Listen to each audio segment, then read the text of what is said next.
बंदी छोड़ सतगुरु रामपाल जी परमेश्वर जी की जय हो। परमपिता परमात्मा सारी सृष्टि के रचनहार, कुल मालिक, असंख्य ब्रह्मांडों के स्वामी, जगत गुरु, तीनों लोकों में प्रवेश करके सबका भरण पोषण करने वाले राजाधिराज, आत्माधार, नाथों के नाथ, देवों के देव महादेव, सर्वेश्वर महेश्वर, मृत्युंजय, अजरो अमर, आदि अनादि सनातनी प्रभु, जगत पिता जगदीश्वर, श्री श्री 1008 की उपाधि के वास्तविक अधिकारी, अकाल मूरत सौद स्वरूपी राम वासुदेव, सर्वगतम ब्रह्म, परम पूज्य, प्रथम पूज्य, परम संत, परम पुरुष, परम धनी, परम दयालु, सत्य कबीर, हक्का कबीर, अल्लाहु कबीर, अल्लाहु अकबर, बाखबर, अल्लाह ताला, जगत के तारणहार, जगत के मुक्तिदाता, जगत के जगन्नाथ, हारे के सहारे, हिंदुओं के राम, मुसलमानों के अल्लाह, सिखों के वाहिगुरु, ईसाइयों के मसीह, दया के सागर दयानिधि, करुणा के सागर करुणानिधि, स्वयंभू परिभू, संकट मोचन, कष्ट हरण, मंगल करण, दुख भंजन, अविगत कबीर, निर्विकार निर्विषम परमात्मा, अलय अलेख सतगुरु, आदि अनादि सतगुरु, असली मर्यादा पुरुषोत्तम, असली राम, असली कृष्ण, असली घनश्याम, असली मुरारी, राजाओं के राजा, महाराजाओं के महाराजा, शहंशाहों के शहंशाह, सम्राटों के सम्राट, भगवानों के भगवान, अल्लाहों के अल्लाह, प्रभुओं के प्रभु, मसीहाओं के मसीह, सच्चे वाहिगुरु, बाबाओं के बाबा, पीरों के पीर, सेठों के सेठ, जगत सेठ, सावड़सा सेठ, सर्वगुण संपन्न, अनंत कोटि कलाओं के स्वामी, अनंत कोटि ब्रह्मांडों के नायक, योगियों में महायोगी, ध्यानियों में महाध्यानी, सिद्धों में परम सिद्ध, ज्ञानियों में तत्व ज्ञानी, ब्रह्म ज्ञानी, महाज्ञानी, परम ज्ञानी, सर्वश्रेष्ठ ज्ञानी, विज्ञानी, युवा कबीर, समरथ कबीर, असंवाद, अमित ओजा, सच्चे रहनुमा, करीम अल्लाह, सुभान अल्लाह, दुनिया के अंतिम पैगंबर, 8 सितंबर 1951 से गांव धनाना, जिला सोनीपत, हरियाणा, भारतवर्ष की पावन भूमि पे प्रकट रियल कल्कि भगवान श्री नारायण साकार हरि, श्री बाबा साहेब नूर अनंत परमात्मा, संत शिरोमणि सतगुरु रामपाल जी परमेश्वर जी के चरण कमल में साध संगति से जुड़े हुए देश विदेश से आप और हम सभी सत्सेवक भाई बहनों का अनंत कोटि दंडवत प्रणाम। सत्साई भाई और बहनों, दया परमपिता परमेश्वर जी की, सतगुरु रामपाल जी की, जिनके विशेष आशीर्वाद से, शुभ आशीर्वाद से, उन्हीं के कर कमल से लिखित पवित्र पुस्तक जीने की राह के ऊपर वीडियो बनाने की श्रृंखला जारी है। इसी श्रृंखला में आज हमारा ये 12वें नंबर का वीडियो है। प्रत्येक वीडियो में गुरुदेव भगवान के आशीर्वाद से हमें भक्ति मार्ग के संबंध में बहुत सारी नई नई बातें प्राप्त हो रही हैं। भाई और बहनों, ये पवित्र पुस्तक जीने की राह आपका जीवन अवश्य बदल देगी यदि आपने इस पुस्तक को गौर से एक बार पूरा पढ़ा तो। और यदि आप सतगुरु रामपाल जी के YouTube पर सत्संग सुनने लग जाएंगे तो आपका सब कुछ ही पलट जाएगा। आपको वास्तव में इस बात का पता चलेगा कि मेरा जन्म क्यों हुआ है, ये मनुष्य योनि स्त्री या पुरुष की मुझे क्यों प्राप्त हुई है। यदि मैं इस मनुष्य शरीर को बच्चे पैदा करके उनका पालन पोषण करके और अंत में मर जाता हूं, तो यह कार्य तो अन्य योनियों में पशु पक्षी भी कर रहे हैं। फिर भला मेरे में और पशु पक्षियों के जीवन में क्या अंतर रह गया। यदि परमात्मा ने मुझे अन्य योनियों से सर्वश्रेष्ठ स्त्री या पुरुष का ये मनुष्य शरीर प्रदान किया है तो अवश्य इसका कार्य भी कुछ विशेष है जिसको मैं अभी जानता नहीं हूं। ये जानकारी आपको सतगुरु की पवित्र पुस्तकें पढ़ने से या फिर YouTube पर उनके सत्संग सुनने से ही प्राप्त होगी। तो आप जी से प्रार्थना करेंगे, यदि आपने अभी तक जीने की राह पुस्तक पर बन रहे वीडियो को शुरू से देखना प्रारंभ नहीं किया है तो पार्ट नंबर 1 से देखना ज़रूर शुरू करें, क्योंकि पार्ट नंबर 1 इसकी भूमिका है और भूमिका को अच्छे से देखे बिना, पढ़े बिना आगे का वीडियो समझना थोड़ा मुश्किल है। तो आज के वीडियो में हम शुरू करेंगे पार्ट नंबर 12। पिछले वीडियो में गुरुदेव भगवान ने हमें बताया कि किस प्रकार से संतों के सत्संगों ने संत की शरण में जाने से परिवार जो बर्बादी के कगार पे थे, विनाश के मुहाने पे थे, आज वो संत परिवार बन चुके हैं, ऋषि परिवार बन चुके हैं। उनका घर परमेश्वर ने स्वर्ग बना दिया है, जिनका घर नरक बना हुआ था। फिर गुरुदेव ने एक विधवा औरत रामों की कथा हमें बताई कि रामों का पति शादी के कुछ ही वर्षों बाद में मर गया था उसका एक पुत्र था करमपाल, जो बड़ा होकर कुसंगति में पड़ने के कारण शराब पीने लग गया था और चोरी करने लग गया था। और कैसे उस रामों की पड़ोसन एक दिन अपने गुरुजी को भोजन करवाने के लिए, खीर बनाने के लिए, दूध लेने के लिए रामों के घर गई और रामों से उसने सत्संग में चलने की बात कही। लेकिन रामों ने बहुत सारे बहाने बनाए कि बहन, मेरे सिर पे पति का साया नहीं है, इसलिए लोग मुझे ताने मारेंगे, मैं तो वैसे ही बहुत ज़्यादा दुखी कर रखी हूँ। फिर उस बहन ने बताया कि बहन, हमें समाज को नहीं देखना, हमने लोक लाज में नहीं पड़ना चाहिए।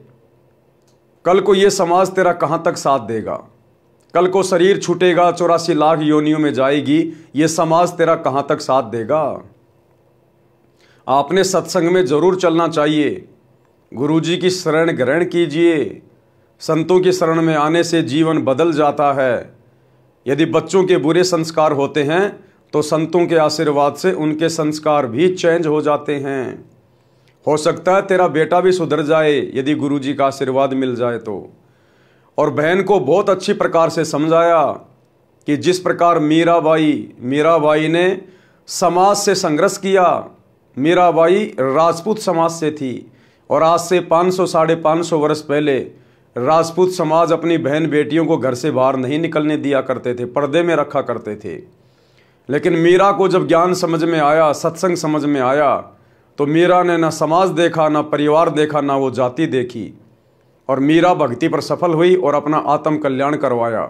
यदि वो मीराबाई लोकलाज में आ जाती, दुनिया की बातों में आ जाती, सत्संगों में ना जाती, तो आज कहीं वो कुतिया बन के घूम रही होती। और फिर उस कस्तूरी बहन ने बताया रामों को कि आगे किस प्रकार से मीरा को मारने का प्रयास किया गया उसके देवर के द्वारा। जब मीरा सत्संग में जाती थी, उसका परिवार उसका विरोधी हो गया था। उसका जो देवर था राणा, जो उसके पति की मृत्यु के बाद में राजा बना था, वो मीरा को हर प्रकार से सत्संग में जाने से रोकता था, टोकता था।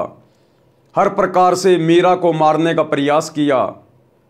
एक पेटी में विषैला सर्प बंद करके मीरा के पास भेजा ताकि मीरा को डस लेगा और मृत्यु हो जाएगी।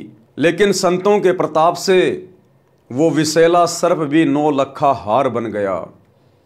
उसके बाद फिर उस मीरा को जहर से मारने का प्रयास किया गया।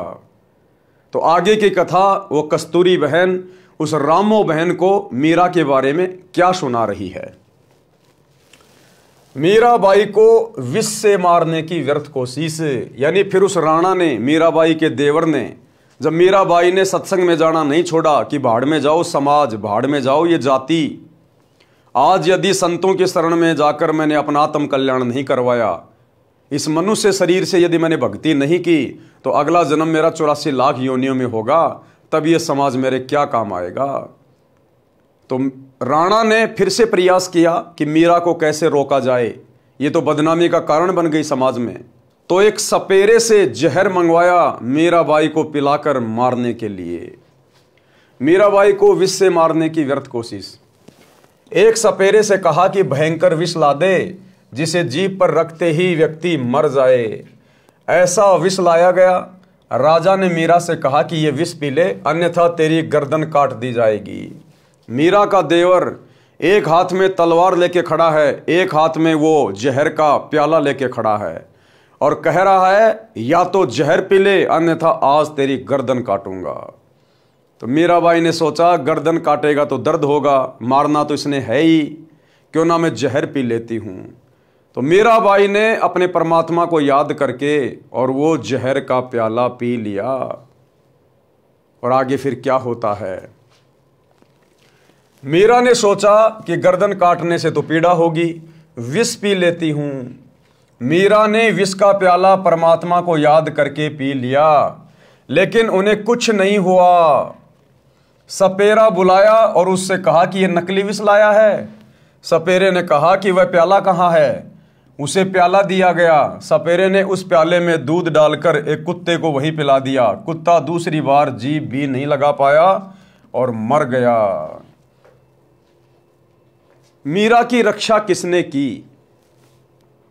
आज भी आध्यात्मिक ज्ञान से अपरिचित भगत समाज यही मानता है कि मीरा के विष को यानी जहर को श्री कृष्ण जी ने अमृत बनाया था।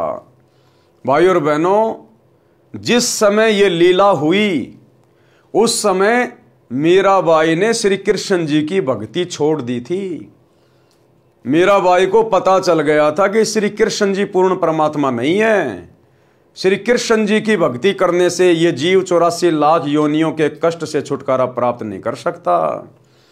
श्री कृष्ण अर्थात विष्णु जी तो स्वयं 84 लाख योनियों में जाते हैं, पशु पक्षी की योनियों में भयंकर कष्ट भोगते हैं, क्योंकि मीरा को कबीर परमात्मा मिल गए थे, मीरा को सच्चा सत्संग मिल गया था।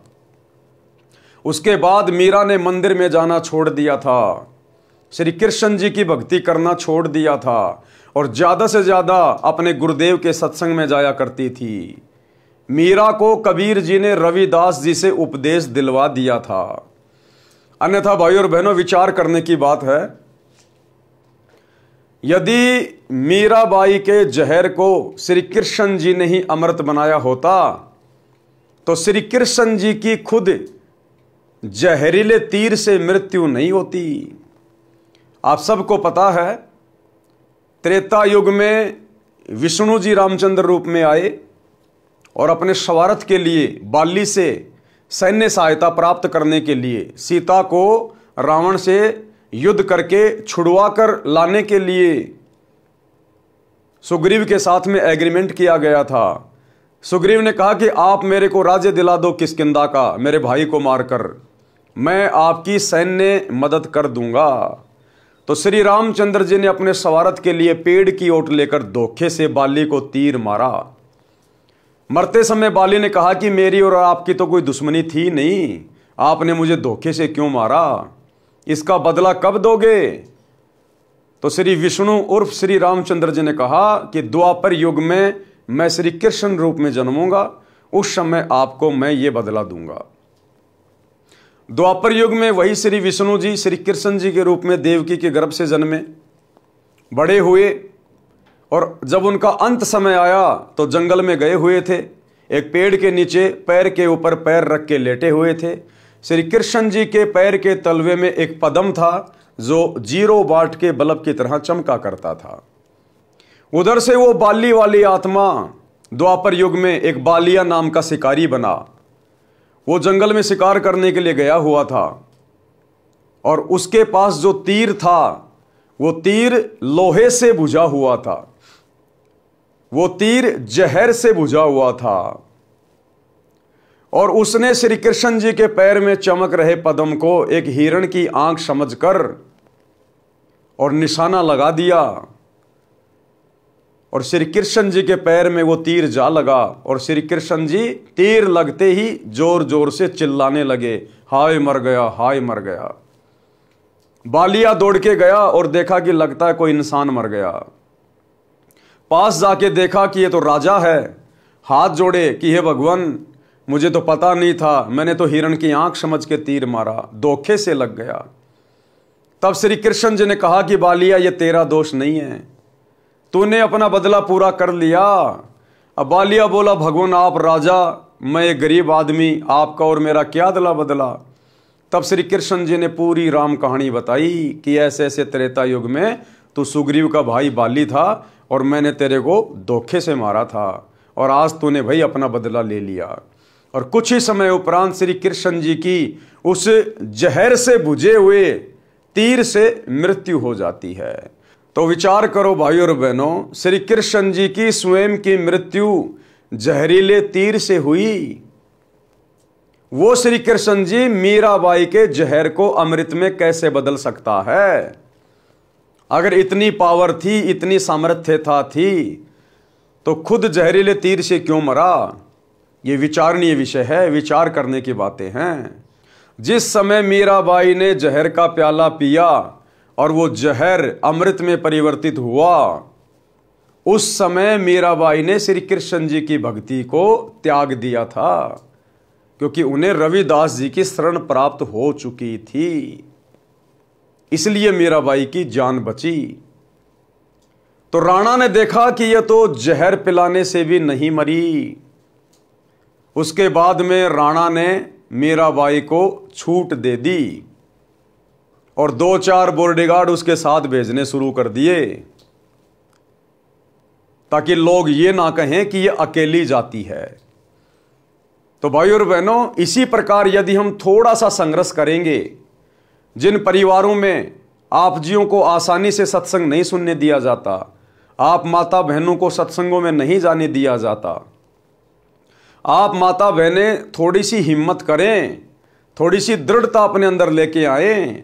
ये मीराबाई के उदाहरण आप और हम जो सुनते हैं, ये हमें शिक्षा देती हैं ये कथाएं।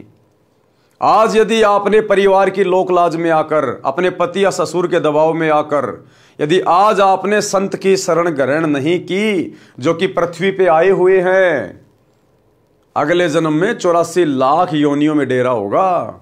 उस समय ना आपका वो पति काम आएगा, ना आपकी सास और ससुर काम आएंगे। जो वस्तु आपके काम आनी थी, आपका गुरु, वो भक्ति धन, वो आपने लोकलाज में आकर अपने से दूर रखी। इसलिए मीराबाई की कथा हमें संघर्ष करने की प्रेरणा देती है। राजा ने देख लिया कि यह किसी तरह मरने वाली नहीं है, तब उसको मंदिर में जाने से नहीं रोका। अंत में राणा को सरेंडर करना पड़ा, यानी भगत की दृढ़ता के सामने उसने संघर्ष किया। जब मीराबाई 550 साल पहले संघर्ष कर सकती है, तो आजकल तो सरकार ने माता बहनों को बहुत सारे अधिकार दे रखे हैं। आज माता बहनें संघर्ष क्यों नहीं कर सकती? लेकिन संघर्ष उस समय करेंगी जब थोड़े बहुत गुरुदेव के सत्संग सुनना शुरू करेंगी, जब उन्हें अपने आत्म कल्याण की चिंता होगी कि भक्ति करना कितना अनिवार्य है, चाहे स्त्री हो चाहे पुरुष हो। आज अगर भक्ति नहीं की तो ये पति, ये कार, ये कोठी, ये इज्जत, ये जायदाद सब यहीं की धरी रह जाएगी। अगले जन्म में मैं कुतिया बन के घूमूंगी, तब मेरा पति मेरा कोई बचाव नहीं करेगा। तो जब हम गुरुदेव के सत्संग सुनेंगे, पुस्तकें पढ़ेंगे, हमारे अंदर भक्ति की प्रेरणा उठेगी, और फिर यदि कोई समस्या आती है घर परिवार में, तभी तो हम संघर्ष करेंगे। तो सबके घर में मोबाइल है, दिन भर में फालतू के शॉर्ट वीडियो, रील वगैरह देखते हो, दुनिया भर के फालतू के अश्लील वीडियो देखते रहते हो। थोड़ा थोड़ा कोशिश करो, गुरुदेव के यूट्यूब पर सत्संग सुनो। राजा ने देख लिया कि यह किसी तरह मरने वाली नहीं है, तब उसको मंदिर में जाने से नहीं रोका। उसके साथ कई नौकरानी तथा पुरुष रक्षक भी भेजने लगा कि लोग ये नहीं कहेंगे कि आवारागर्दी में जाती है। मीराबाई को सतगुरु की शरण मिलना, फिर वो कस्तूरी बहन जो खीर के लिए दूध लाने गई थी रामो बहन के पास में, अब वो रामो बहन को फिर आगे बता रही है कि किस प्रकार से मीराबाई को सतगुरु ने अपनी शरण में लिया। जिस श्री कृष्ण जी के मंदिर में मीराबाई पूजा करने जाती थी, उसके रास्ते में एक छोटा बगीचा था, उसमें कुछ घनी छाया वाले वृक्ष भी थे। उस बगीचे में परमेश्वर कबीर जी तथा संत रविदास जी सत्संग कर रहे थे। सुबह के लगभग 10 बजे का समय था। मीरा जी ने देखा कि यहाँ परमात्मा की चर्चा या कथा चल रही है। कुछ देर सुनकर चलते हैं। परमेश्वर कबीर जी ने सत्संग में संक्षिप्त सृष्टि रचना का ज्ञान सुनाया। कहा कि श्री कृष्ण जी यानी श्री विष्णु जी से ऊपर अन्य सर्वशक्तिमान परमात्मा है। जन्म मरण समाप्त नहीं हुआ तो भक्ति करना न करना एक समान है। जन्म मरण तो श्री कृष्ण जी अर्थात श्री विष्णु जी का भी समाप्त नहीं है, उनके पुजारियों का कैसे होगा। जैसे हिंदू संत जन कहते हैं कि गीता का ज्ञान श्री कृष्ण अर्थात श्री विष्णु जी ने अर्जुन को बताया। गीता ज्ञान दाता गीता अध्याय 2 श्लोक 12, अध्याय 4 श्लोक 5, अध्याय 10 श्लोक 2 में स्पष्ट कर रहा है कि हे अर्जुन, तेरे और मेरे बहुत जन्म हो चुके हैं, तू नहीं जानता, मैं जानता हूं। इससे स्वयं सिद्ध है कि श्री कृष्ण जी का भी जन्म मरण समाप्त नहीं है, यह अविनाशी नहीं है। इसलिए गीता अध्याय 18 श्लोक 62 में गीता बोलने वाले ने कहा है कि हे भारत, तू सर्वभाव से उस परमेश्वर की शरण में जा, तू सर्वभाव से उस परमेश्वर की शरण में जा। उस परमेश्वर की कृपा से ही तू सनातन परम धाम को तथा परम शांति को प्राप्त होगा। गीता बोलने वाला भगवान अर्जुन को कह रहा है अध्याय 18 श्लोक 62 में कि हे भारत, तू सर्वभाव से उस परमेश्वर की शरण में जा जिसकी शरण में जाने से तू परम शांति को और सनातन परम धाम को प्राप्त होगा। यानी गीता बोलने वाले भगवान ने अपनी भक्ति को कैंसिल कर दिया कि मेरी भक्ति करने से जन्म मरण का रोग नहीं कटेगा, मेरी भक्ति करने से तुझे वो परम सनातन धाम जहां जाने के बाद वापस जन्म मरण में नहीं आना होता, तुझे वो प्राप्त नहीं हो सकता। मेरी भक्ति करते रहने से तेरे को परम शांति नहीं मिल सकती। अगर दुनिया ये सोचती है कि श्री कृष्ण जी ने गीता जी का ज्ञान कहा है, तो श्री कृष्ण जी ने अपनी खुद की भक्ति को रिजेक्ट कर दिया कि अर्जुन, मेरी भक्ति से तुझे कुछ नहीं मिलने वाला। उस परमेश्वर की शरण में जा। और उस परमेश्वर की शरण में गीता अध्याय 4 श्लोक 34 में कहा है कि वो तत्वदर्शी संत बताएगा वो परमेश्वर कौन है, परमात्मा कौन है, उसकी भक्ति क्या है, वो कैसे मिलेगा। और भाई वो तत्वदर्शी संत वर्तमान में धरती पर सतगुरु रामपाल जी के रूप में प्रकट है, जो उस समय श्री कृष्ण जी को भी नहीं मिला। आज आप और हमारा सौभाग्य परमात्मा धरती पे प्रकट है। परमेश्वर कबीर जी के मुख कमल से ये वचन सुनकर परमात्मा के लिए भटक रही आत्मा को नई रोशनी मिली। यानी मीराबाई को एकदम से झटका लगा, अरे मीराबाई तो मोक्ष के लिए भक्ति कर रही थी, और जब संतों के सत्संग में सुना कि श्री कृष्ण जी का भी जन्म मरण है, ये उनके भक्तों का कहां से जन्म मरण समाप्त कर देंगे, तो मीरा को बड़ा झटका सा लगा। सत्संग के उपरांत मीराबाई जी ने प्रश्न किया कि हे महात्मा जी, आपकी आज्ञा हो तो शंका का समाधान करवाऊं। कबीर जी ने कहा कि प्रश्न करो बहन जी। प्रश्न, हे महात्मा जी, आज तक मैंने किसी से नहीं सुना कि श्री कृष्ण जी से ऊपर भी कोई परमात्मा है। आज आपके मुख से सुनकर मैं दोराहे पर खड़ी हो गई हूं। मैं मानती हूं कि संत झूठ नहीं बोलते। परमेश्वर कबीर जी ने कहा कि आपके धार्मिक अज्ञानी गुरुओं का दोष है, जिन्हें स्वयं ज्ञान नहीं कि आपके सदग्रंथ क्या ज्ञान बताते हैं।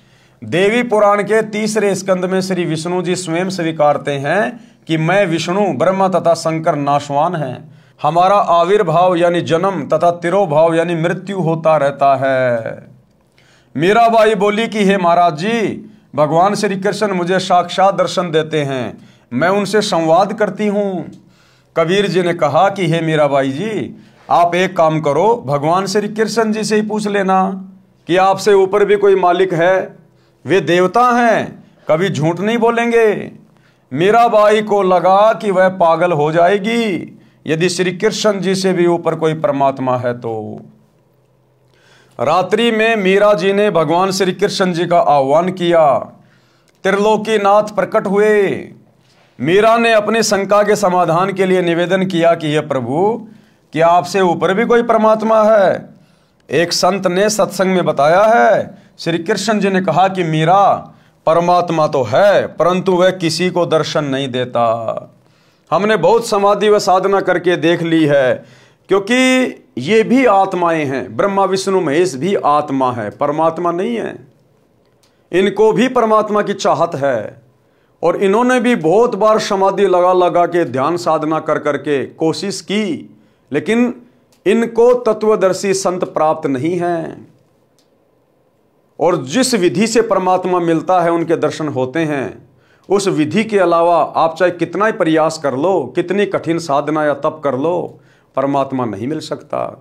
तो श्री कृष्ण जी ने कहा कि परमात्मा तो है हमारे से ऊपर, लेकिन हमने बहुत प्रयास कर लिया, उसने दर्शन नहीं दिए। हमने बहुत समाधि व साधना करके देख ली है। मीराबाई जी ने सत्संग में परमात्मा कबीर जी से यह भी सुना था कि उस पूर्ण परमात्मा को मैं प्रत्यक्ष दिखाऊंगा, सत्य साधना करके उसके पास सतलोक में भेज दूंगा। मीराबाई ने श्री कृष्ण जी से फिर प्रश्न किया कि क्या आप जीव का जन्म मरण समाप्त कर सकते हो? श्री कृष्ण जी ने कहा कि यह संभव नहीं। कबीर जी ने कहा था कि मेरे पास ऐसा भक्ति मंत्र है जिसे जन्म मरण सदा के लिए समाप्त हो जाता है, वह परम धाम प्राप्त होता है, जिसके विषय में गीता अध्याय 15 श्लोक 4 में कहा है कि तत्व ज्ञान तथा तत्वदर्शी संत की प्राप्ति के पश्चात परमात्मा के उस परम पद की खोज करनी चाहिए जहां जाने के पश्चात साधक फिर लौटकर संसार में कभी नहीं आते। उसी एक परमात्मा की भक्ति करो। मीराबाई ने कहा कि हे भगवान श्री कृष्ण जी, संत जी कह रहे थे कि मैं जन्म मरण समाप्त कर देता हूं, अब मैं क्या करूं, मुझे तो पूर्ण मोक्ष की चाहत है। श्री कृष्ण जी बोले कि मीरा, आप उस संत की शरण ग्रहण करो। श्री कृष्ण जी ने क्या कहा, अपना कल्याण कराओ। मुझे जितना ज्ञान था वह बता दिया। मीरा अगले दिन मंदिर नहीं गई, सीधी संत जी के पास अपनी नौकरानियों के साथ गई तथा दीक्षा लेने की इच्छा व्यक्त की तथा श्री कृष्ण जी से हुई वार्ता भी संत कबीर जी से साझा की। उस समय छुआछूत चरम पर थी। ठाकुर लोग अपने को सर्वोत्तम मानते थे। परमात्मा मान बढ़ाई वाले प्राणी को कभी नहीं मिलता। मीराबाई की परीक्षा के लिए कबीर जी ने संत रविदास जी से कहा कि आप मीरा राठौड़ को प्रथम मंत्र दे दो, ये मेरा आपको आदेश है। संत रविदास जी ने आज्ञा का पालन किया। संत कबीर परमात्मा जी ने मीरा से कहा कि बहन जी, वो बैठे संत जी, उनके पास जाकर दीक्षा ले ले। बहन मीरा जी तुरंत रविदास जी के पास गई और बोली, संत जी दीक्षा देकर कल्याण करो। संत रविदास जी ने बताया कि बहन जी, मैं चमार जाति से हूं। यानी मीराबाई का अंतःकरण चेक करना चाहते थे कि ये ठाकुरों की लड़की है, कल को समाज पता नहीं इसको क्या क्या कहेगा। और उसके बाद यदि नाम दीक्षा लेने के बाद इसने अपने गुरुजी में दोष देख लिया तो फिर ये पाप की भागी बन जाएगी। तो रविदास ने कहा कि बहन जी, मैं चमार जाति से हूं, आप ठाकुरों की बेटी हो, आपके समाज के लोग आपको बुरा भला कहेंगे, जाति से बाहर कर देंगे, आप विचार कर लें। मीराबाई अधिकारी आत्मा थी, परमात्मा के लिए मर मिटने के लिए सदा तत्पर रहती थी। बोली, संत जी आप मेरे पिता, मैं आपकी बेटी, मुझे दीक्षा दो, भाड़ में पड़ो समाज, कल को कुतिया बनूंगी तब ये ठाकुर समाज मेरा क्या बचाव करेगा। सत्संग में बड़े गुरुजी कबीर जी ने बताया है कि कबीर कुल करने के कारण हंसा गया भिगोए, तब ये कुल क्या कर लेगा जब तू 4 पांव का होए। ये शरीर छूटने के बाद जब 84 लाख योनियों में जाएंगे और बैल का या गधे का या कुत्ते का जीवन मिलेगा, और जब यहाँ पर घूमता फिरूंगा, हांडता फिरूंगा, लोगों के लट खाते फिरूंगा, उस समय ये समाज मेरा क्या बचाव करेगा। मेरा बचाव तो गुरु ने करना है, सच्ची भक्ति ने करना है। इसलिए बाढ़ में जाओ समाज, मैंने तो अपना आत्म कल्याण करवाना है। शब्दार्थ, कबीर परमेश्वर जी सतर्क कर रहे हैं कि ये भगत जो कुल परिवार व समाज की शर्म के कारण भक्ति नहीं करते, कहते हैं कि घर परिवार वाले व संसार के व्यक्ति मजाक करेंगे कि नाम दीक्षा लेकर दंडवत प्रणाम करते हो, अन्य देवी देवताओं की पूजा नहीं करते हो, श्राद्ध पिंडदान नहीं करते हो, तुम्हें शर्म आनी चाहिए। उन्होंने अपना मानव जीवन नष्ट कर लिया। भक्ति न करने से जब 4 पैर के पशु यानी गधे, कुत्ते, सुअर, बैल आदि बनोगे, तब ये कुल व संसार के व्यक्ति क्या बचाव करेंगे। भक्ति ने बचाव करना था, वह की नहीं, इसलिए भक्ति करो। इसलिए भाई सच्चे सतगुरु की शरण में आके भक्ति शुरू कर दीजिए। भक्ति बहुत आवश्यक है। ये मनुष्य शरीर स्त्री या पुरुष का केवल हमें भक्ति के लिए मिलता है। संत रविदास जी उठकर संत कबीर जी के पास गए और सब बात बताई। परमात्मा बोले कि देर ना कर, ले आत्मा को अपने शरण में। उसी समय संत रविदास जी ने बहन मीरा को प्रथम मंत्र केवल 5 नाम दिए। ये 5 नाम शरीर में बने कमलों को खोलने वाले हैं, राधा स्वामी पंथ वाले नहीं हैं तथा ना दामाखेड़ा गद्दी वाले से दिए जाने वाले हैं। उनसे भिन्न मोक्ष में सहयोगी मंत्र हैं। मीराबाई को बताया कि ये इनकी पूजा नहीं है, इनकी साधना है। इनके लोक में रहने के लिए, खाने पीने के लिए जो भक्ति धन चाहिए वो इन मंत्रों से ही मिलता है। यहाँ का ऋण उतर जाता है, फिर मोक्ष के अधिकारी होते हैं। परमात्मा कबीर जी तथा संत रविदास जी वहाँ 1 महीना रुके। मीराबाई पहले तो दिन में घर से बाहर जाती थी, फिर रात्रि में भी सत्संग में जाने लगी, क्योंकि सत्संग दिन में कम तथा रात्रि में अधिक होता था। कोई दिन में समय निकाल लेता, कोई रात्रि में। मीरा के देवर राणा जी मीरा को रात्रि में घर से बाहर जाता देखकर जल भुन गए। परंतु मीरा को रोकना तूफान को रोकने के समान था, क्योंकि मीराबाई को आत्म कल्याण का चस्का लग गया, मीराबाई को ज्ञान समझ में आ गया, मीराबाई सही ठोर ठिकाने संत के चरणों में लग गई। भला फिर उस आत्मा को कौन रोक दे, जिस आत्मा को अपना मोक्ष दिखाई दे, जिस आत्मा को इस गंदे संसार की वास्तविकता समझ में आ जाए और सच्चे सतगुरु की पहचान हो जाए, फिर उस आत्मा को भला कौन रोक सकता है। उस आत्मा को रोकना तो तूफान को रोकने के समान है। तो उसके देवर ने देखा भाई ये तो बिल्कुल भी मानने वाली नहीं है, पहले तो दिन में जाती थी, अब ये रातों को भी जाने लग गई। इसलिए राणा जी ने अपनी मौसी जी यानी मीरा की माता जी को बुलाया और मीरा को समझाने के लिए कहा कि इसने हमारी इज्जत का नाश कर दिया। बेटी माता की बात मान लेती है। मीरा की माता ने मीरा को समझाया, मीरा ने उसका तुरंत उत्तर दिया। एक शब्द के माध्यम से गुरुदेव भगवान ने मीराबाई और मीराबाई की जो माँ थी उन दोनों के बीच की वार्ता को समझाया है। सत्संग में जाना मीरा छोड़ दे, सत्संग में जाना मीरा,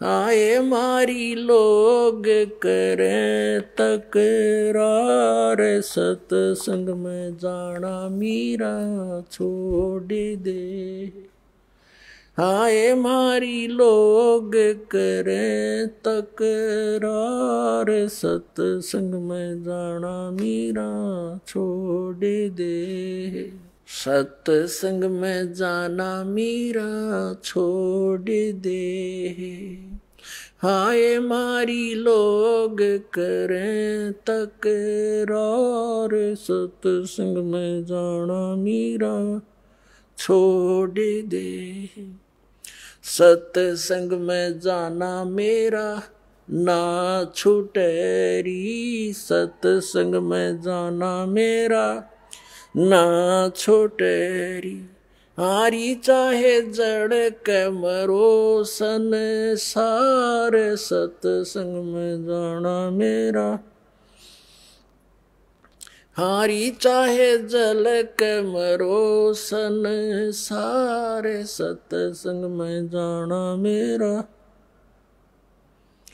थारे सत्संग के राह में है, थारे सत्संग के राह में है, आए वहाँ पर रहते हैं काले नाग, कोई कोई नाग तन डस लेवे, आए वहाँ पर रहते हैं काले नाग, कोई कोई नाग तन डस लेवे,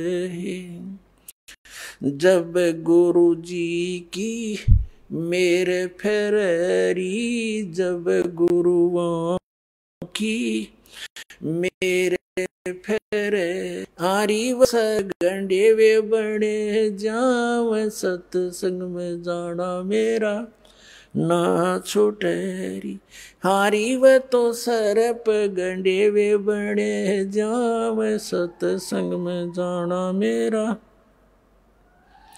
सत्संग में जाना मीरा छोड़ दे, सत्संग में जाना मीरा छोड़ दे, आए मारी लोग करें तकरार, सत्संग में जाना मीरा छोड़ दे, सत्संग में जाना मेरा ना छूटेरी, सत्संग में जाना मेरा ना छूटेरी, हारी चाहे जड़ के मरो संसार, सत्संग में जाना मेरा, थारे सत्संग के राह में है।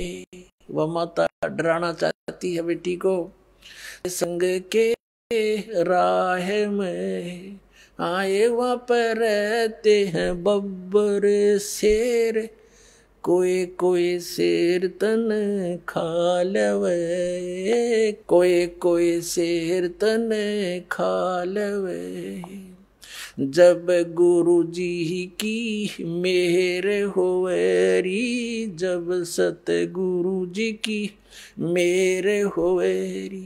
हारी वो तो शेरों के गिदड़ बने जावे, सत्संग में जाना मेरा ना छुटेरी। हारी वो तो शेरों के गिदड़ बने जावे, सत्संग में जाना मेरा ना छुटेरी। तुम थारे सत्संग के बीच में है, थारे सत्संग के बीच में। हाँ ये वहाँ पर रहते हैं साधु संत, कोई कोई संत तन ले रमे। हाँ ये वहाँ पर रहते हैं साधु संत, कोई कोई संत तन ले रमे। तेरे री मन में माता पाप है री, तेरे री मन में माता पाप है री। वो संत मेरे माँ बाप है री, वो संत मेरे माँ बाप है री। हारी वह तो कर देंगे बेड़ा पार, सत्संग में जाना मेरा ना छुटेरी। हारी वे तो कर देंगे बेड़ा पार, सत्संग में जाना मेरा ना छुटेरी। सत्संग में जाना मेरा छोड़ दे, सत्संग में जाना मेरा छोड़ दे। हाय मारी लोग करें तकरार, सत्संग में जाना मेरा छोड़ दे। सत्संग में जाना मेरा ना छुटेरी, सत्संग में जाना मेरा ना छुटेरी। हारी चाहे जड़ के मरो संसार, सत्संग में जाना मेरा ना छुटेरी। वो तो जात चमार है, वो तो जात चमार है, इसमें हमारी आर है, इसमें हमारी आर है। तेरे री लिख माता चमार है री, तेरे लिख माता चमार है री। मेरा सिरजन और हरी, मेरा सिरजन और हरी। हरी व तो मीरा के गुरु रविदास, सत्संग में जाना मेरा ना छुटेरी। हरी व तो मीरा के गुरु रविदास, सत्संग में जाना मेरा ना छुटेरी। शब्दार्थ, मीराबाई की माता ने कहा कि हे मीरा, तू सत्संग में जाना बंद कर दे। संसार के व्यक्ति हमारे विषय में गलत बातें करते हैं। मीरा ने कहा कि हे माता, मैं सत्संग में जाना बंद नहीं करूंगी। संसार भले ही ईर्ष्या की आग में जलकर मर जाए। माता ने मीरा को भय कराने के लिए बताया कि जिस रास्ते से तू रात्रि में सत्संग सुनने के लिए जाती है, उस रास्ते में सर्प तथा सिंह रहते हैं, वे तुझे मार देंगे। मीरा ने उत्तर दिया कि मेरे गुरुजी इतने समर्थ हैं। क्या कहा मीरा ने? कि मेरे गुरुजी इतने समर्थ हैं, वे कृपया करेंगे तो शेर भी गीदड़ की तरह व्यवहार करेंगे, गीदड़ की तरह। और सर्प ऐसे निष्क्रिय हो जाएंगे जैसे गंडेवे प्राणी होते हैं, जो सर्प जैसे आकार के होते हैं परंतु 6 या 8 इंच के लंबे और आधा इंच गोलाई के मोटे होते हैं, वे डसते नहीं हैं। मीरा की माता ने फिर कहा कि सत्संग सुनने वाले स्थान पर कुछ युवा भगत पुरुष भी रहते हैं, कोई तेरे को कहीं ले जाएगा और गलत कार्य करेगा। मीरा ने उत्तर दिया कि हे माता, आपके मन में दोष है, इसलिए आपके मन में ऐसे विचार आए हैं। हे माता, वे संत व भगत तो मेरे माता पिता के समान हैं, वे ऐसा गलत कार्य नहीं करते। मीरा की माता ने छुआछात के कारण मीरा को रोकना चाहा और कहा कि हे मीरा, तेरा गुरु रविदास तो अनुसूचित जाति का चमार है, इससे हम राजपूतों की बेइज्जती हो रही है। सत्संग में जाना बंद कर दे। मीरा ने कहा कि हे माता, आपके विचार से मेरे गुरुजी अनुसूचित जाति के चमार हैं, मेरे लिए तो मेरे परमात्मा हैं, मैं उनकी बेटी, वे मेरे पिता हैं। सत्संग में जाना बंद नहीं होगा। जब ज्ञान समझ में आ जाता है, अपने आत्मा के कल्याण की तरफ आत्मा आगे को बढ़ने लगती है, फिर ये समाज, ये परिवार कुछ भी नहीं कर सकता, कुछ भी, क्योंकि फिर हमारे साथ में सतगुरु हो जाता। सतगुरु, जो सतगुरु मीराबाई के साथ में था और सारी बाधाएं परमात्मा साफ करता चला गया। अब ये सारी की सारी जो कथा है वो कस्तूरी बहन उस रामो बहन को बता रही है, जिस रामो बहन का पति युवा अवस्था में मर गया था, जिसका एक लड़का था जो बड़ा होकर चोरी करने लग गया, शराब पीने लग गया, बेचारी दुखी रहती थी। तो वो कस्तूरी बहन जब उसके पास दूध लेने गई तो उसको सारी बातें बता रही थी। ये कथा सुनकर राम प्यारी यानी रामो की आंखें सी खुल गई। अगले दिन कस्तूरी के साथ सत्संग में गई और एक सत्संग सुनते ही दीक्षा ले ली। फिर एक दिन के भोजन की सेवा मांगी। सब परिवारों ने कहा कि बहन, हम अपनी सेवा नहीं छोड़ सकते, क्योंकि उनके गुरुजी आए हुए थे महीने 2 महीने के लिए, सभी का नंबर बंधा हुआ था गुरुजी को भोजन करवाने का। तो राम प्यारी बहन ने कहा कि मैं भी गुरुजी को भोजन कराऊंगी, मुझे भी कोई एक दिन का नंबर दे दे। लेकिन सेवा कौन छोड़े, कोई सेवा छोड़ने को तैयार नहीं था।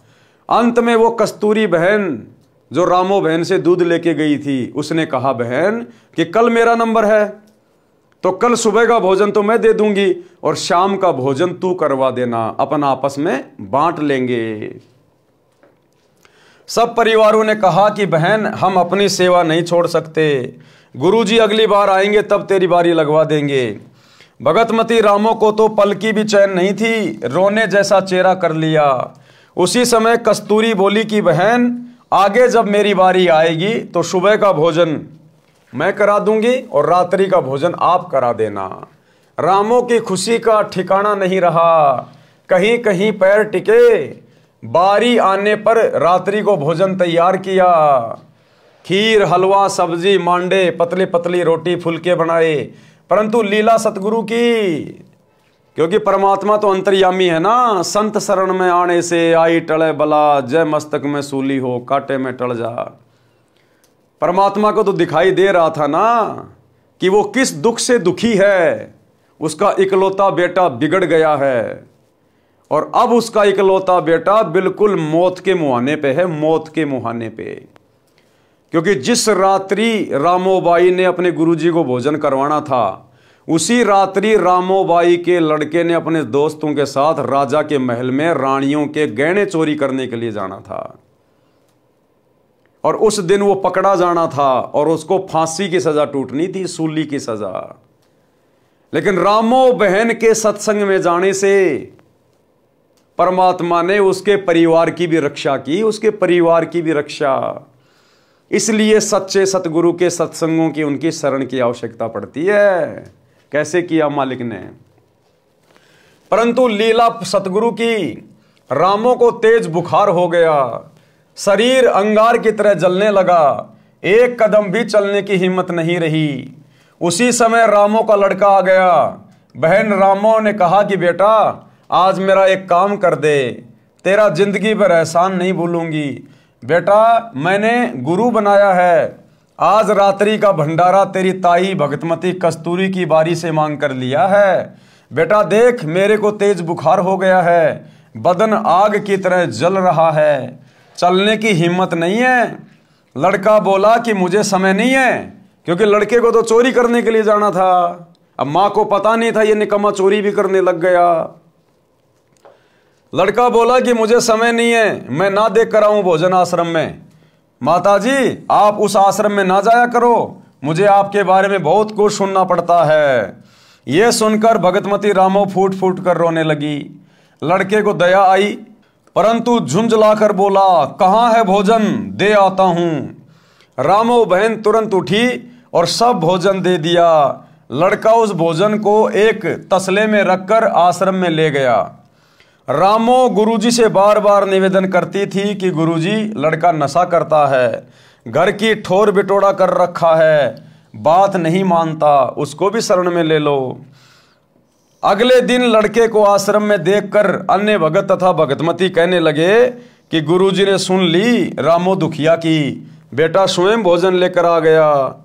गुरुजी को पता चला तो हर्ष हुआ कि बेटी रामो बस गई, यानी अब उसका घर सुरक्षित हो गया, घर उसका सुरग बन गया क्योंकि उसका बेटा आ गया। सुन ली भगवान ने।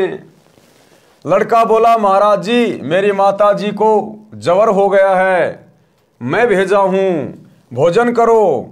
संत जी भोजन के लिए बैठ गए और सोचा लड़का पहली बार आया है, कुछ ज्ञान सुना दूं।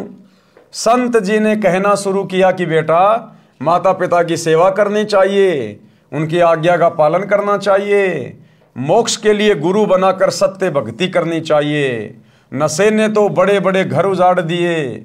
लड़का तो जला भुना बैठा था, उसे तो पल पल की देरी महसूस हो रही थी क्योंकि उस रात्रि में उसने अपने साथी चोरों के साथ राजा के घर में चोरी करने जाना था।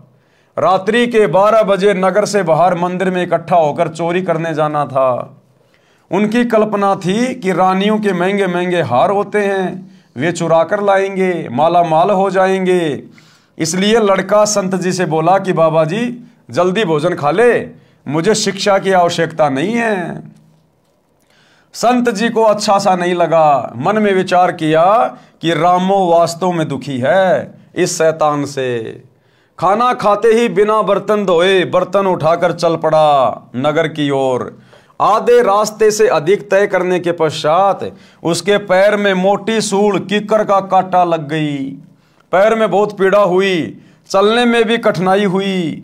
जैसे तैसे घर आया, आंगन में बर्तन पटक कर लगा अपनी माता को उलाहने देने।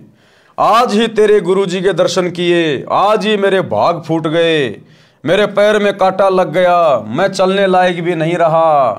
क्योंकि उसको तो दुख हो रहा था ना कि तेरे यार दोस्त तो आज रानियों के महंगे महंगे गहने चुरा के लाएंगे, वो तो माला माल हो जाएंगे, तेरे पैर में कांटा चुभ गया, तू जान नहीं पाएगा।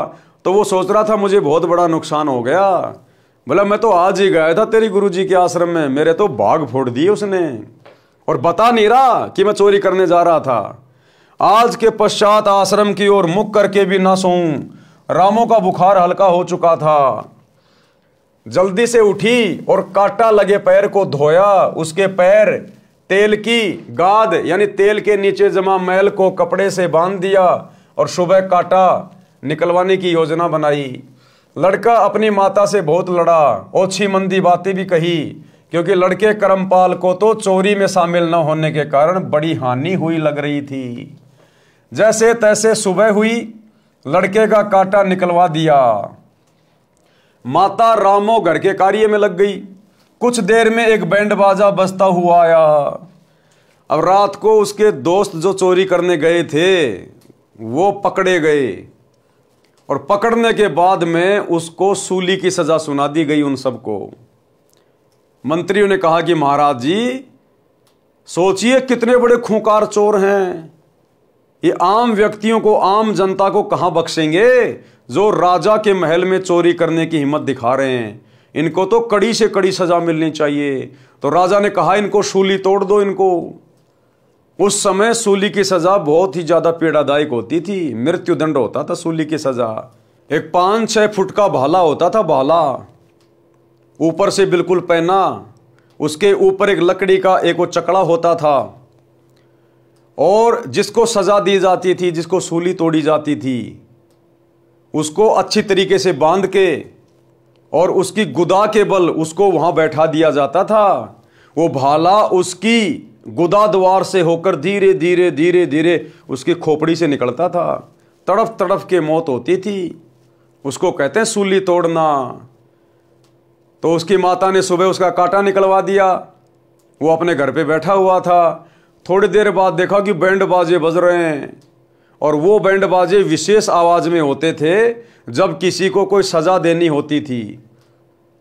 और सजा देने से पहले उन चोरों को, उन डकैतों को बैंड बाजे के साथ सैनिक पकड़कर पूरे गांव में घुमाते थे, ताकि दूसरे लोगों को शिक्षा मिले कि चोरी करना कितना बड़ा जुर्म है, चोरी करेंगे तो हमें भी सूली की सजा तोड़ी जाएगी। तो उनसे कहलवाया जा रहा था कि भाई चोरी नहीं करनी चाहिए, चोरी करना बुरी बात है, और देखो हमने चोरी करी थी, आज शाम को हमें सूली की सजा दी जाएगी। अब वो बैंड बाजा बजता हुआ आ रहा था, लड़का बाहर निकला बैंड बाजे की आवाज सुनकर। नगर निवासियों को पता होता था कि इस प्रकार का साजबाज उस समय शहर में बजाया जाता है जब किसी को मौत की सजा दी जाती है। इसलिए प्रत्येक व्यक्ति अपने अपने घरों के बाहर खड़े हो जाते थे और जाना करते थे कि किसको किस कारण सूली तोड़ा जा रहा है। राजा के सिपाही उन चारों व्यक्तियों से कहलवा रहे थे कि अपना दोष बताओ। वे कह रहे थे कि हम राजा के घर में चोरी करने गए थे, हमने घोर अपराध किया है, आज शाम को हमें सूली पर चढ़ाया जाएगा। कोई सुनता हो तो कभी ऐसी गलती ना करना। करमपाल को अपने साथी चोरों को पहचानते देर नहीं लगी। अब वो करमपाल नाम का लड़का, रामो का बेटा, वो अपने साथियों को तुरंत पहचान गया और माजरा भी समझ गया। रामो बोली कि ठीक हुआ और करना चोरी, तुम्हें यही सजा चाहिए थी, करके खाया नहीं जाता। रामो अपने घर में चली गई। करमपाल द्वार पर भयभीत स्थिति में डरा डरा सा खड़ा रहा। फिर घर में जाकर जोर जोर से रोने लगा। रामो ने देखा कि करमपाल क्यों रो रहा है, पूछा कि बेटा क्या हो गया, कांटा भी निकल गया, अब क्या दर्द हो रहा है। करमपाल उठा और अपनी माता के सीने से लिपट गया, बोला माँ भला हो आपके गुरुजी का, जिसने तेरे बेटे की सूली की सजा कांटे में टाल दी। अब उस करमपाल के समझ में आई कि रात्रि में वो कांटा तेरे पैर में क्यों लगा था। वो कांटा लगा नहीं था, वो सतगुरुदेव भगवान के द्वारा लगाया गया था, क्योंकि उसकी मां सतगुरु की शरण में आ गई थी। और सतगुरु के शरण में आने के बाद उस परिवार पे फिर कोई आपत्ति नहीं आ सकती। अगर किसी की मृत्यु होनी है, किसी का एक्सीडेंट होना है, किसी ने बीमारी में मरना है, और अगर परिवार का एक सदस्य भी नाम उपदेश ले लेता है और मर्यादा में रह के भक्ति करता है, तो परमात्मा पूरे परिवार पे आने वाली आपत्ति को टालते हैं। तो अब उस करमपाल को समझ में आ गया और कहा कि मां भला हो तेरे गुरुजी का, जो मेरे पैर में कांटा लग गया। भला हो आपके गुरुजी का, जिसने तेरे बेटे की सूली की सजा कांटे में टाल दी। मां आज तेरा बेटा सूली चढ़ना था, मां आप कैसे जीवित रहती। रामो बोली कि मेरा बेटा क्या चोर है, क्यों टूटती सूली, चोरों को सजा मिलती है। करमपाल बोला हाँ मां तेरा बेटा चोर था, आज के बाद कसम है मां तेरी कभी नशा नहीं करूंगा, आपके साथ सत्संग में चला करूंगा, आपके साथ घर के काम में हाथ बटाऊंगा, मैं अपनी जिंदगी में कभी मां को कभी दुखी नहीं करूंगा। रामो बोली रे निकम्मे, चोरी भी करने लग गया था।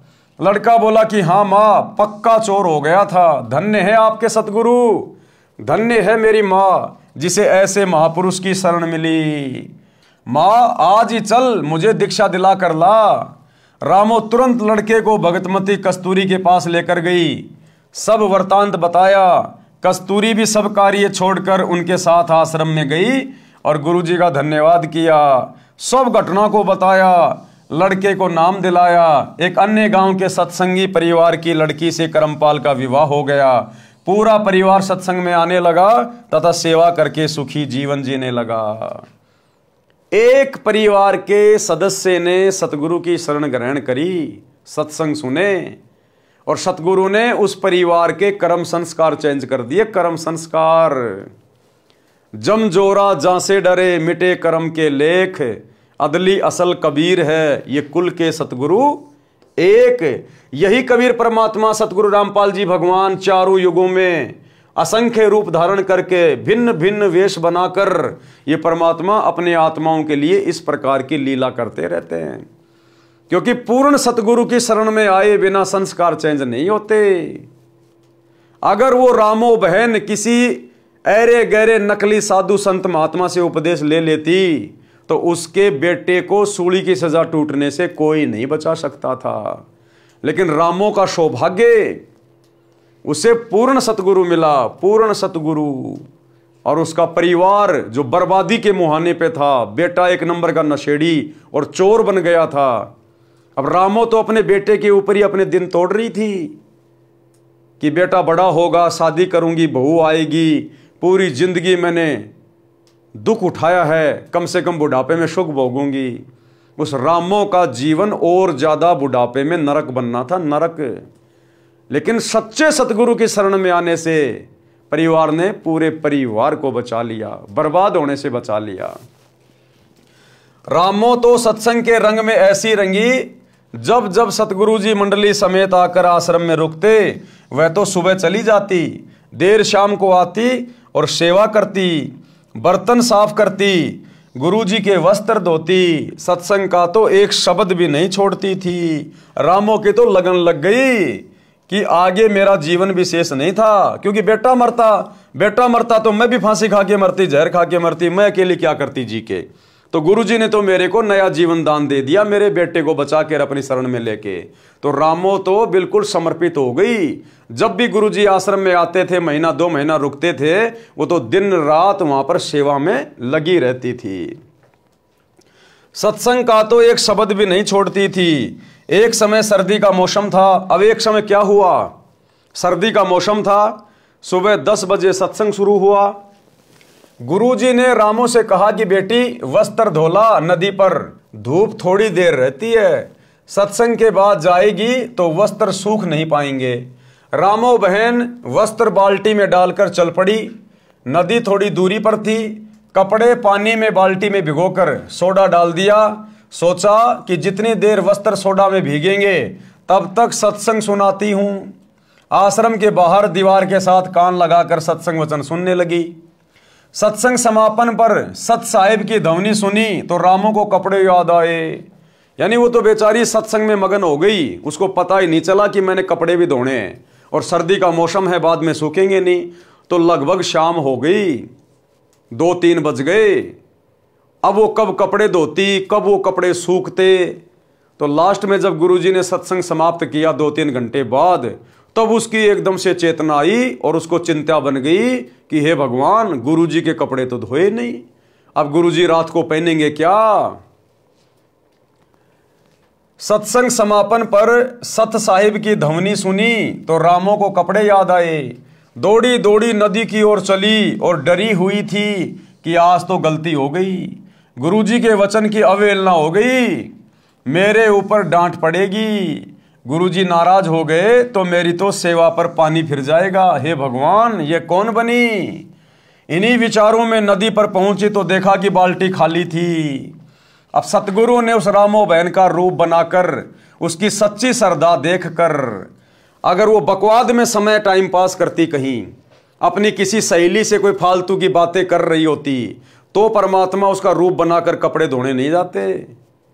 लेकिन सतगुरु ने देखा कि इसकी सच्ची श्रद्धा है, ये सत्संग सुनना नहीं छोड़ना चाहती थी, सत्संग सुनने के लिए आश्रम की दीवार से कान लगा के बैठी हुई थी। तो सतगुरु तो अंतर्यामी होते हैं। सतगुरु उस रामो बहन का रूप बनाकर और एक रूप में कपड़े धोकर और सुखाकर भी आ गए थे। तो जब रामो बहन गई तो देखा कि बाल्टी में तो कपड़े है ही नहीं, और कपड़े तो सारे सूखे हुए हैं। इन्हीं विचारों में नदी पर पहुंची तो देखा कि बाल्टी खाली थी और वस्त्र धोकर झाड़ियों पर सुखा रखे थे जो सूख चुके थे। रामो उन बहनों से बोली जो पहले से नदी पर अपने वस्त्र धो रही थी कि हे बहनों, ये वस्त्र आपने धोकर सुखाए हैं क्या। सब अन्य महिलाएं रामो की ओर देखने लगी। एक बोली कि बहन, तेरा दिमाग चल गया है क्या, या मजाक कर रही है। आप खुद ही तो कपड़े धो रही थी। बेसब्री होकर हमारे भी छींटे लग रहे थे, तेरे को टोका भी था कि धीरे धीरे कपड़े धो, तू खुद झाड़ियों पर सुखा कर गई थी, अब क्या भांग का नशा करके आई है। अब रामो को समझते देर नहीं लगी और रामो फूट फूट के रोने लगी।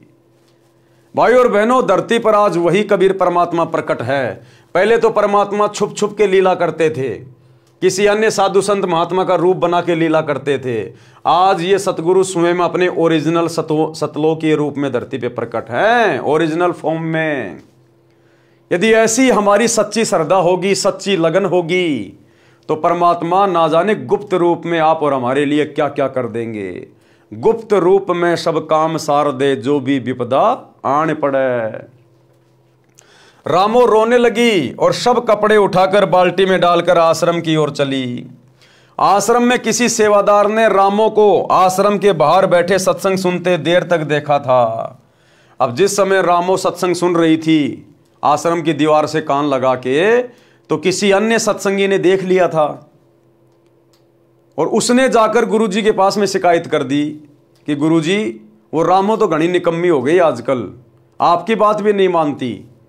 और गुरुजी सारा दिन यहां बैठ के सत्संग सुन रही थी, अब गई है कपड़े धोने, मैंने देखा दौड़ के गई है, अब कब धोएगी कब सूखेंगे गुरुजी। तो किसी सेवादार ने रामो की शिकायत गुरुजी से कर दी थी। आश्रम में किसी सेवादार ने रामो को आश्रम के बाहर बैठे सत्संग सुनते देर तक देखा था। उसने गुरुजी को बताया कि आज आपके कपड़े गीले ही रहेंगे, क्योंकि रामो तो सत्संग समापन तक बाहर दीवार के कान लगाकर सत्संग सुन रही थी, अभी गई है कपड़े धोने। इतने में रामो ने आश्रम में प्रवेश किया और कपड़े गुरुजी के पास रखकर फूट फूट कर रोने लगी। संत जी ने कपड़े छुए तो पूर्ण रूप से सूखे थे। रामो से रोने का कारण पूछा तो बताया कि गुरुजी, आपने दुखी होकर स्वयं कपड़े धोए, मेरे से गलती हो गई। मैंने ऐसे ऐसे सोचा था कि कुछ देर सत्संग सुनकर कपड़े धोऊंगी, परंतु ध्यान नहीं रहा। गुरुजी बोले कि बेटी, परमात्मा कबीर जी रामो बनकर कपड़े धोए हैं, यानी हमेशा ये परमात्मा अपने आप को छुपाता है।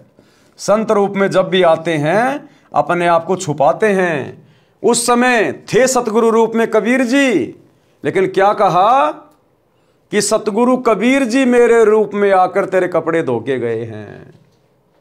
गुरुजी बोले कि बेटी, परमात्मा कबीर जी रामो बनकर कपड़े धो गए हैं। जो बच्चा गऊ की नजर में यूं साईं को संत, भक्तों के पीछे फिरे भगत वत्सल भगवंत। शब्दार्थ, जैसे गाय अपने बच्चे के ऊपर एक टक नजर रखती है कि कोई पशु पक्षी या मनुष्य मेरे बच्चे को मार ना दे, इसी प्रकार परमात्मा यानी सतगुरु अपने भगत के ऊपर दृष्टि रखता है। जैसे गाय का बच्चा खेलता कूदता किसी और दौड़ जाता है तो गाय भी उसके पीछे पीछे उसकी सुरक्षा के लिए दौड़ती है। इसी प्रकार परमात्मा जो भक्तों का हितकारी है अपने भक्तों के पीछे पीछे फिरता है, उनकी सुरक्षा के लिए साथ रहता है। परमात्मा ने अब्राहिम सुल्तान आदम को नरक से निकालने के लिए बांदी रूप स्त्री बनकर शरीर पर कोरड़े खाए थे। बेटी, दुखी ना हो, तेरा उद्देश्य गलत नहीं था। परमात्मा तो सच्ची लगन व भाव के भूखे हैं। रामो शांत हुई, सत्संग से रामो बस गई, मोक्ष भी मिला। कबीर सतगुरु शरण में आने से आई टले बला। वो रामो बहन समय पर सतगुरु की शरण में आ गई तो उसके परिवार पर जो भयंकर विपदा आनी थी, जो आपत्ति आनी थी, वो टल गई। सतगुरु शरण में आने से आई टले बला। जय भाग्य में सूली लिखी हो, उसके बेटे के भाग्य में वो सूली टूटना लिखा था, वो कांटे में टल जा, यानी थोड़ी बहुत आपत्ति में वो मामला टल जाएगा। समर्थ कबीर परमेश्वर के कृपा पात्र सच्चे गुरु सतगुरु से दीक्षा लेने वाले भगत या भगतमती की परमात्मा रक्षा करता है। यदि पूर्व जन्म के पाप के कारण साधक को मौत की सजा सूली यंत्र के द्वारा मिलनी भाग्य में लिखी हो, जो अत्यधिक पीड़ादायक होती है, तो परमात्मा उस साधक के उस मृत्यु दंड को समाप्त करके कुछ छोटा मोटा दंड जैसे पैर में कांटा लगना देकर टाल देता है। भयंकर दंड को नामात्र के दंड में बदल देता है, जो बहुत बड़ी बला यानी परेशानी थी। तो इस प्रकार से रामो बहन का उद्धार हुआ, उसके परिवार का कल्याण हुआ। परमात्मा ने उस परिवार के कर्म संस्कार को बदल दिया, चेंज कर दिया। किस कारण से? केवल सतगुरु के सत्संग सुनकर उनकी शरण ग्रहण करने के कारण है। तो इसी प्रकार भाई और बहनों, अब ये तो कलयुग चल रहा है, घोर कलयुग है। इंसान के जितने भी पुण्य थे उसने पहले के युगों में समाप्त कर दिए। अब इंसान के पाप कर्म बचे हुए हैं ज़्यादातर, और पाप कर्मों से आपत्तियाँ आती हैं, परेशानियाँ आती हैं। इसीलिए तो दुनिया भर के एक्सीडेंट, दुनिया भर की बीमारियां, हार्ट अटैक से मौत है, ये हमारे पाप कर्म है। और आने वाला जो युग परिवर्तन का समय है 2028 पूर्व निर्धारित है, उस युग परिवर्तन के आसपास के समय में तो दुनिया भयंकर आपत्ति के दौर से गुजरेगी। तरह तरह की प्राकृतिक आपदाएं पूरे विश्व को घेरेंगी बुरी तरह से। कहीं बाढ़ आएगी, कहीं भूकंप आएगा, कहीं अकाल पड़ेगा, कहीं सूखा पड़ेगा, कहीं अतिवृष्टि हो रही है, कहीं ओलावृष्टि हो रही है, कहीं युद्ध हो रहा है, कहीं महायुद्ध हो रहा है, कहीं महामारियां आ रही हैं। तो पूरा विश्व त्राहिमाम करेगा। ये भविष्यवाणियां पहले से हो चुकी है। और वैसे भी परमात्मा कहते हैं कि जब इस पृथ्वी के ऊपर उग्र परिस्थितियां हो जाती हैं, उस समय परमात्मा सतगुरु रूप में आके प्रकट होता है यहां पर। तो आने वाले समय में जो जो लोग, जो जो परिवार थोड़े बहुत सुख को प्राप्त करके संतों के शरण से दूर हैं, कोई छोटी मोटी नौकरी लगा हुआ है, कोई अधिकारी है, कोई मंत्री है, कोई राजा है, उन्हें लगता है कि हमें संतों की आवश्यकता नहीं है, हमारे घर में ठाठ बाट है, 1 सेकंड लगेगी, ठाठ बाट साइड में होते 1 सेकंड में। बड़े बड़े लोग, बड़े बड़े पैसे वाले, बड़े बड़े मंत्री, प्रधानमंत्री हेलीकॉप्टर में मर जाते हैं, एरोप्लेन उनका क्रैश हो जाता है, 1 सेकंड में सब कुछ चला गया जिनके पास में सब कुछ था। तो भाई और बहनों, आने वाले समय में इसी प्रकार से आपत्तियां आएंगी। उस समय आपकी वो नौकरी, आपका वो मंत्री, वो प्रधानमंत्री, वो सेनाएं आपका बचाव नहीं करेंगी। बचाव करेगी भक्ति, और वो भी सच्चे सतगुरु की शरण में आकर की गई भक्ति। इसलिए आप लोगों को पहले ही चेताया जा रहा है इन कथाओं के माध्यम से, इन पुस्तकों के माध्यम से। ये संदेशा सतगुरु रामपाल जी भगवान आप लोगों तक पहुंचा रहे हैं कि समय रहते और सतगुरु के सत्संग वचन सुनकर उनकी शरण ग्रहण कर लीजिए, अन्यथा आने वाला युग परिवर्तन का समय बहुत विनाशकारी है। उस समय फिर तुम्हारी कोई रक्षा, किसी प्रकार का कोई बचाव नहीं होगा। परिवार के परिवार तबाह होंगे, परिवार के परिवार। तो रामो बैर की कथा से शिक्षा लेनी चाहिए। और अति शीघ्र मोबाइल सबकी जेब में है, मोबाइल जेब से निकालकर यूट्यूब पर जाकर सर्च करें सृष्टि रचना सतगुरु रामपाल जी भगवान, और ज्ञान सुनना ग्रहण करें और अति शीघ्र शरण में आ जाएं। आगे हमें परमेश्वर एक और कथा सुना रहे हैं, चोर कभी धनी नहीं होता। लोग सोचते हैं कि हम चोरी करके धनी हो जाएंगे। जैसे आजकल दुनिया भर के फ्रॉड बेचारे भोले भाले व्यक्तियों के साथ में हो रहे हैं, जिनको साइबर फ्रॉड कहते हैं। बेचारों को गुमराह करके उनके खाते से पैसे वगैरह निकाल लेते हैं, या कोई रिश्वत लेता है, कोई मिलावट करता है, कोई चोरी करता है और सोचता है इसी प्रकार से हम धनी हो जाएंगे। ये तो आप और हमारी जीव सोच है, बहुत छोटी सोच है। हम धन से धनी नहीं हो सकते चोरी करके, उल्टे काम करके। हम पाप कर्मों के धनी हो सकते हैं, पाप की मालगाड़ी भर सकते हैं हम। और चलो तुमने किसी के साथ में ठगी कर ली, चोरी कर ली, मिलावट करके तुमने पैसे भी कमा लिए, वो पैसे तुम्हारे साथ में नहीं जाएंगे। अंत समय में तुम्हारा शरीर भी साथ नहीं जाएगा। वो पैसे कमाने में तुमने जितने पाप किए हैं वो तुम्हारे साथ में जाएंगे। वो पैसा तुम्हारा यही रह जाएगा, खाया खर्चा जाएगा। और अगर चोरी करने से सेठ बना जाता हो तो भाई मेहनत कौन करेगा? फिर मेहनत कौन करे? अगर चोरी करने से ही अगर सेठ बना जाता हो, धनी बना जाता हो, तो पूरी दुनिया चोरी ना कर रही होती। किसान खेतों में मेहनत क्यों करता? कोई इंसान नौकरी क्यों करता? मजदूर मजदूरी क्यों करता? सब चोरी ना करते। तो ये तो हमारी छोटी सोच है। चोरी करके हम केवल अपने कर्म बिगाड़ सकते हैं, पाप कर्मों की पोटरी बांध सकते हैं, अपने परिवार के ऊपर आपत्तियां पैदा कर सकते हैं।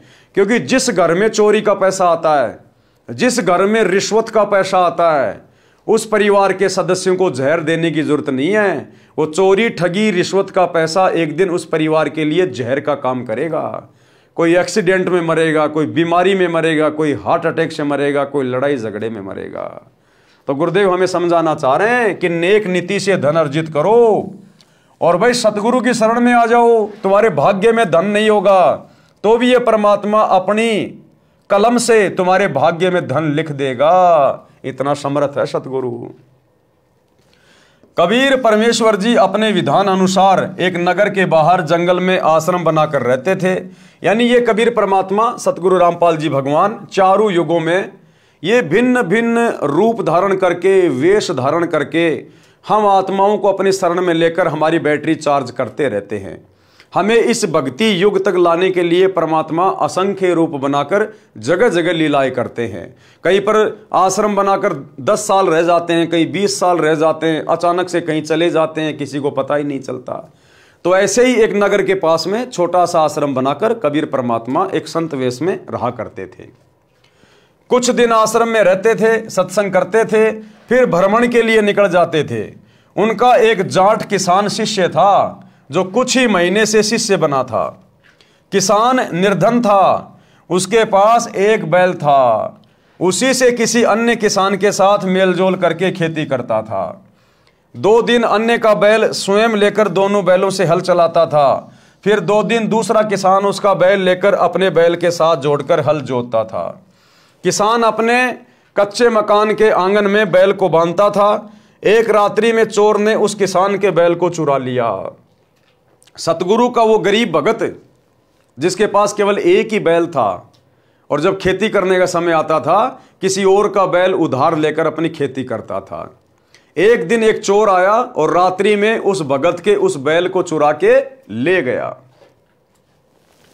किसान ने देखा कि बैल चोरी हो गया तो सुबह वह आश्रम में गया, गुरुदेव जी से अपना दुख साझा किया।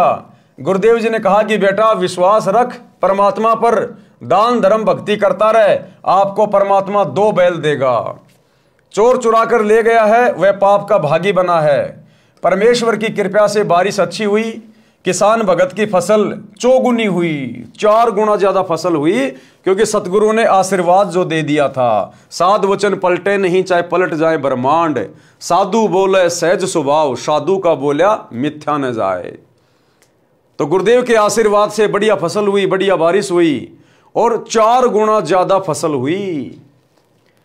किसान भगत की फसल चौगुनी हुई। भगत किसान ने 2 बैल मोल लिए और उनको अच्छी खुराक खिलाई। बैल यानी सांडों जैसे ताकतवर हो गए। गांव में उसके बैलों की चर्चा होती थी। 1 साल के बाद वही चोर उसी क्षेत्र में चोरी करने आया। अब जो चोर था, अब उसने उस बैल को चुरा लिया और बैल को उसने औने पौने दामों पे बेच दिया।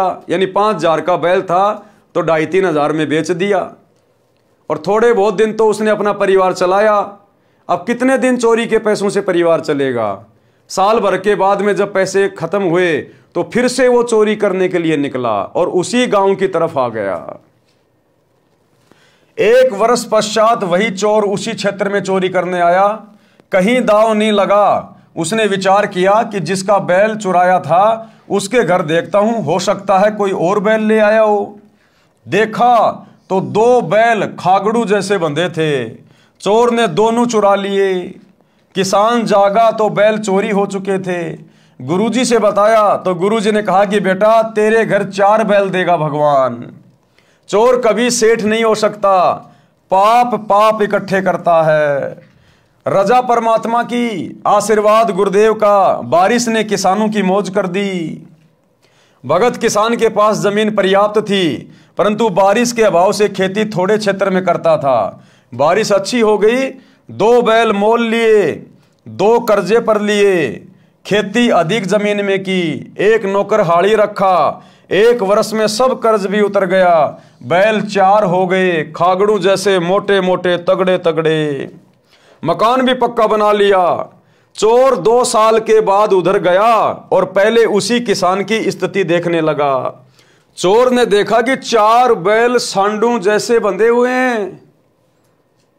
चोर तो माथा पकड़ के बैठ गया कि हे भगवान, मेरा तो दिवाला निकल गया, मेरा तो परिवार बर्बादी के कगार पे आ गया इसके बैल चोरी करते करते। और इसके घर में 3 बैल चोरी हो गए, फिर भी इसके घर में परमात्मा ने मौज कर रखी है। तो चोर ने सोचा भैया इस आदमी से तो पूछना चाहिए ये क्या जंतर मंत्र करता है। तो चोर उसके पास गया। चोर ने किसान को रात्रि में नींद से उठाया तो किसान बोला कौन हो आप? चोर ने कहा कि मैं चोर हूं, जिसने तेरे 3 बैल चुराए थे। किसान बोला भाई मेरी नींद खराब ना कर, तू अपना काम कर, परमात्मा अपना काम कर रहा है, मुझे सोने दे। अब भगत तो टेंशन फ्री हो गया। भगत को तो पता चल गया ना कि तेरा तो बुरा हो ही नहीं सकता, तेरे ऊपर तो सतगुरु का पंजा है। तू तो केवल अपना दान धर्म करता रहे, मर्यादा में रह के भक्ति करता रहे, तेरा तो सतगुरु बाड़ी बाका नहीं होने दे रहा। तेरा तो जब जब कोई नुकसान करता है परमात्मा तुझे आगे ही बढ़ाता है। तो चोर ने कहा भैया तू एक काम कर, तू चोर है ना तो तेरा काम चोरी करना है, तू चोरी कर, मेरी नींद क्यों खराब कर रहा है, मुझे सोने दे। चोर ने पैर पकड़ लिए और बोला हे देवता मेरे से अब चोरी नहीं हो रही। एक बात बता, आपका चोर आपके सामने खड़ा है, आप पकड़ भी नहीं रहे हो। हे भाई तेरा 1 बैल मैंने चुराया, तेरे घर अगले वर्ष 2 बैल खागड़ू जैसे बंधे थे, वे दोनों भी मैंने चुरा लिए। आज 2 वर्ष पश्चात आपके आंगन में 4 बैल खागड़ू जैसे बंधे हैं और मेरा सर्वनाश हो चुका है। बालक भी भूखे रहते हैं, मुझे मार चाहे छोड़, मुझे तेरे विकास का राज बता कि मुझे तू ये रहस्य बता, ये बात क्या है। चाहे तू मुझे मार चाहे मुझे छोड़, मैंने तेरे को सच्चाई बता दी। मैं भी जाट किसान हूं। चोर क्या बोला कि मैं भी जाट किसान हूं, जमीन भी है और निर्धनता बेअंत है, यानी गरीबी का कोई ओढ़ नहीं है। भगत किसान ने उसको कहा कि आप स्नान करो, खाना खाओ। चोर ने वैसा ही किया। फिर भगत उस चोर को आश्रम में लेकर गया, गुरुदेव से सब घटना बताई। गुरुदेव ने चोर को समझाया। 7-8 दिन भगत किसान ने अपने घर पर रखा और प्रतिदिन गुरुजी से मिलाकर सत्संग सुनाया। चोर ने दीक्षा ली। गुरुजी ने कहा कि भगत बेटा नए भगत को 1 बैल दे दे उधार। अब गुरुजी ने उस किसान को क्या कहा कि बेटा ये जो पहले चोरी करता था ना, अब ये भगत बन गया, नाम ले लिया, तू इसको 1 बैल उधार दे दे, ये भी अपनी मेहनत मजदूरी करके खाएगा और परमात्मा इस पे भी दया करेगा, इसका भी धंधा अच्छा चलाएगा, बढ़िया इसकी फसल होगी, फिर ये तेरे को दे देगा वापस। नए भगत को 1 बैल उधार दे दे, खेती करेगा, तेरे पैसे लौटा देगा। भगत ने कहा गुरुजी ठीक है। भगत किसान ने नए भगत को 1 बैल दे दिया। नया भगत प्रति महीना सत्संग में आता था, पूरे परिवार को नाम दीक्षा दिला दिया। 2 वर्ष में वित्तीय स्थिति अच्छी हो गई, यानी गुरुदेव के आशीर्वाद से 2 साल में उसकी आर्थिक स्थिति भी अच्छी हो गई। 1 बैल प्लस 3 पहले वाले चोरी वाले बैलों के रुपए लेकर चोर भगत उस किसान भगत के घर आया। अब परमात्मा ने 2 साल के अंदर अंदर उस चोर भगत की इतनी बढ़िया स्थिति कर दी कि इतनी अच्छी फसल हुई। वो 1 बैल तो जो नाम दीक्षा लेने के बाद में लाया था उधार, उसके पैसे, और 3 बैल जो चोरी करके ले गया था पहले, उनके पैसे, यानी 4 बैलों के पैसे लेकर और अपने भगत भाई के पास गया उसको देने के लिए। उसके बच्चे भी साथ थे। किसान भगत ने उस चोर भगत से सब पैसे देकर कहा कि मुझे क्षमा करना, आपका उपकार मेरी 7 पीढ़ी भी नहीं उतार पाएगी। पुराना भगत बोला कि हे भाई ये सब गुरुदेव जी की कृपा है, उनका वचन फला है, आप ये सब रुपए गुरुजी को दान रूप में दो। मेरे को तो उन्होंने पहले ही कई गुना बैलों की पूंजी दे दी थी, मेरे काम की नहीं। दोनों भगत गुरुजी के पास गए और सारी दान राशि चरणों में रख दी। गुरुजी ने भोजन भंडारा लंगर में लगा दिया, सत्संग किया। इस प्रकार चोरी का धन मोरी में जाता है, भगत सदा फलता फूलता है। यानी हमें गुरुदेव भगवान बता रहे हैं कि चोरी करने से व्यक्ति कभी मालामाल नहीं हो सकता। यानी नेक नीति से कमाई करने वाला भी यदि उसके भाग्य में भक्ति धन नहीं है, उसके पिछले पुण्य नहीं है और बहुत अच्छा आदमी है, लेकिन वर्तमान में सच्चे गुरु की शरण में नहीं है, तो नेक नीति से काम करने वाला व्यक्ति भी नहीं फलेगा, नहीं फूलेगा। क्योंकि भाई और बहनों, जो व्यक्ति आज जिस भी स्थिति में है, चाहे कोई राजा बना है, कोई मंत्री बना है, कोई उद्योगपति है, कोई सेठ है, कोई भिखारी है, उसके पिछले मनुष्य जन्म के पाप और पुण्य के आधार से आज वो व्यक्ति इस स्थिति में है। और जब उसके पिछले जन्मों के पुण्य समाप्त होते हैं, ना वो मंत्री पद पे रह पाता, कोई भी कारण बनेगा, चाहे उसको जनता का समर्थन ना मिले, वो हार जाएगा, या एक्सीडेंट में उसकी मृत्यु हो जाएगी, या अन्य और किसी प्रकार का कोई घाटा हो जाएगा। क्योंकि यहां जो भी कुछ होता है पाप और पुण्य के आधार से होता है, और ये पाप और पुण्य सतगुरु की शरण में आकर ही सेट होते हैं। यदि हमारे पास में पुण्य नहीं है तो सतगुरु की शरण में आकर भक्ति करने से हम नए सिरे से पुण्य बनाते हैं। यदि पाप कर्म ज्यादा हैं, हमें दुखदाई हैं, हमारे ऊपर संकट आ रहे हैं, आपत्तियां आ रही हैं, तो सतगुरु की शरण में आने से पाप कर्म कटते हैं, हल्के होते हैं। तो भाई और बहनों, नेक नीति और ईमानदारी से हमने अपना व्यवसाय करना है, अपना काम धंधा करना है। हमने शौपन में भी किसी की आत्मा नहीं दुखानी है, अन्यथा हम गुरुपद और मर्यादाओं से उसी समय नीचे गिर जाएंगे। संस्कार छूत के रोग की तरह फैलते हैं। अच्छे तथा बुरे संस्कार संक्रमण रोग की तरह फैलते हैं। जैसे भगत के हाथ से बोए गए बीज में भी भक्ति संस्कार प्रवेश होते हैं। जो उस अन्न को खाता है उसमें भी भक्ति की प्रेरणा होती है। यदि कोई नशा करने वाला तथा किसी प्रकार के अन्य विचारों को मन में मंथन करता हुआ हाड़ी बीज बोता है तो उस बीज में भी उसके विचार प्रवेश होते हैं जो उस अन्न को खाने वाले को प्रभावित करते हैं। इसीलिए तो कहते हैं जैसा खाओगे अन्न वैसा होगा मन, और जैसा पियोगे पानी वैसी होगी वाणी। क्योंकि हम किस घर का अनाज खा रहे हैं, किस घर का पानी पी रहे हैं। खाना बनाते समय माता बहनों के दिमाग में क्या चल रहा है, कोई सुखी है, कोई दुखी है, कोई क्या चिंतन कर रही है, वो गुण उस खाने में प्रवेश करते हैं और खाने वाले को भी प्रभावित करते हैं। इसलिए गुरुदेव कह रहे हैं कि ये जो संस्कार होते हैं ना, ये संक्रमण की तरह फैलते हैं, संक्रमण की तरह, छूत के रोग की तरह।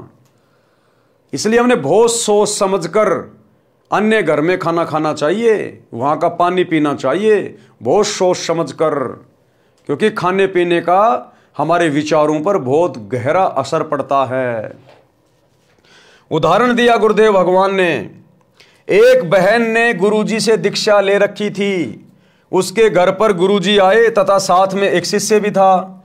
उस बहन की बहन भी किसी कार्यवश उसी दिन आ गई।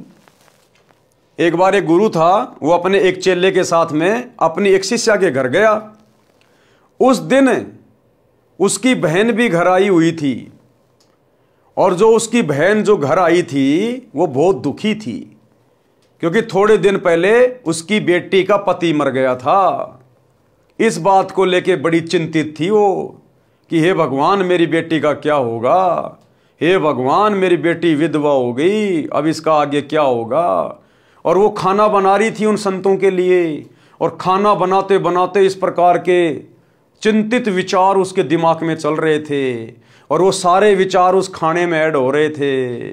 रात को उस संत के चेले को सौपन आया।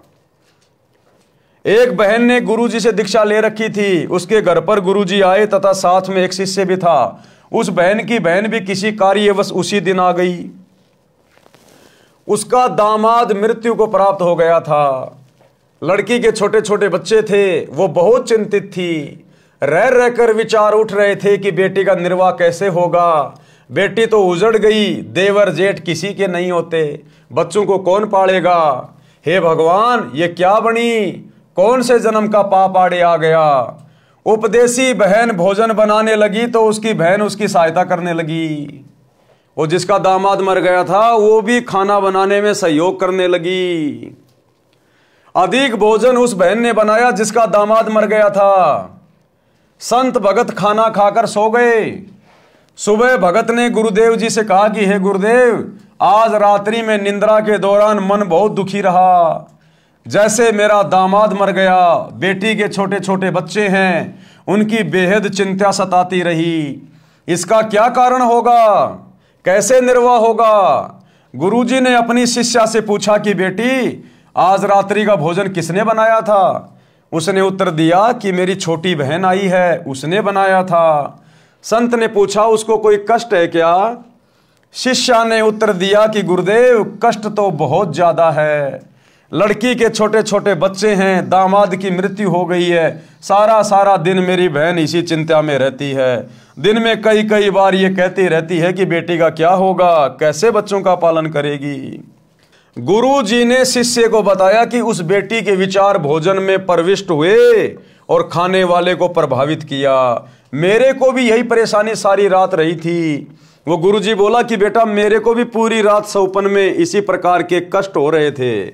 इसी प्रकार यदि भक्ति, नाम, सुमरण या आरती या संतों की वाणी का मनन करते करते भोजन बनाया जाए तो खाने वाले में वे सुसंस्कार, अच्छी प्रेरणा करते हैं, भक्ति की रुचि बढ़ती है। कोई हाड़ी गाने रागनी गाता हुआ बीज बोता है या खाना बनाने वाली गाने या रागनी गाती हुई भोजन बनाती है तो उस अन्न में वे संस्कार प्रवेश हो जाते हैं। उसे खाने वाले का स्वभाव भी उसी प्रकार बकवाद करने को प्रेरित होता है, जिसका परिणाम वर्तमान 1997 के आसपास में दिखाई दे रहा है। अच्छाई में कम, बुराई अधिक संख्या में मानव लगा है। तो भाई और बहनों, इसलिए हमने बाहर का खाना, हर किसी के घर का खाना खाने से बचना चाहिए। ये आध्यात्मिक बातें हैं, आम संसारिक लोग इन बातों को नहीं समझ पाएंगे। इसीलिए तो परमात्मा कहते हैं कि जिन लोगों के घर में गुरु का नाम नहीं है, सच्चे गुरु का नाम नहीं है, उन लोगों के ऊपर तो 3 लोक का भार चढ़ा हुआ, 3 लोक का भार। और ऐसे लोगों के घरों पर खाना खाना, चाय पीना, पानी पीना, उनके पाप कर्मों को बंटवाना है, उनके पाप कर्मों का हिस्सा अपने ऊपर लेना। ये बहुत गूढ़ बातें हैं। इसलिए दुनिया दुखी है, परेशान है, क्योंकि आज भारत देश में भी 99% लोग सच्चे सतगुरु की शरण से दूर हैं। मुट्ठी भर आत्माएं आज सतगुरु रामपाल जी की शरण में हैं। बाकी 99% से ज्यादा लोग उन्हीं कुविचारों में सारा दिन रहते हैं, उन्हीं चिंताओं में, उन्हीं परेशानियों में, कोई चोरी में, कोई ठगी में, कोई रिश्वत में, कोई जारी में, कोई 2 नंबर के धंधों में, और सारा दिन उसी प्रकार से अपना काम धंधा करते रहते हैं। तो उन लोगों के विचार उस खाने में प्रविष्ट हो जाते हैं जिसके घर का हम खाना खाते हैं, और इस प्रकार से फिर वो संस्कार हमारे को प्रभावित करते हैं, भक्ति में बाधा उत्पन्न कर देते हैं। भक्ति में बाधा। यदि संतों की वाणी, पाठ, आरती, सुमरण करने वालों की संख्या अधिक हो जाएगी तो वातावरण भक्तिमय हो जाएगा। प्रत्येक व्यक्ति के मन में भगत जैसे भाव उपजेंगे। उस वातावरण को बनाने के लिए घर घर में आरती, रमणी तथा नित्य नियम चलना चाहिए। गुरु जी से दीक्षा लेकर नाम का सुमरण करना चाहिए, जिससे वातावरण में भक्ति के विचारों के तत्व अधिक भर जाएंगे तथा बुरे संस्कारों वाले विचार ऊपर उठ जाएंगे। परमात्मा ने बताया कि शब्द का कभी विनाश नहीं होता, शब्द अखंड होता है।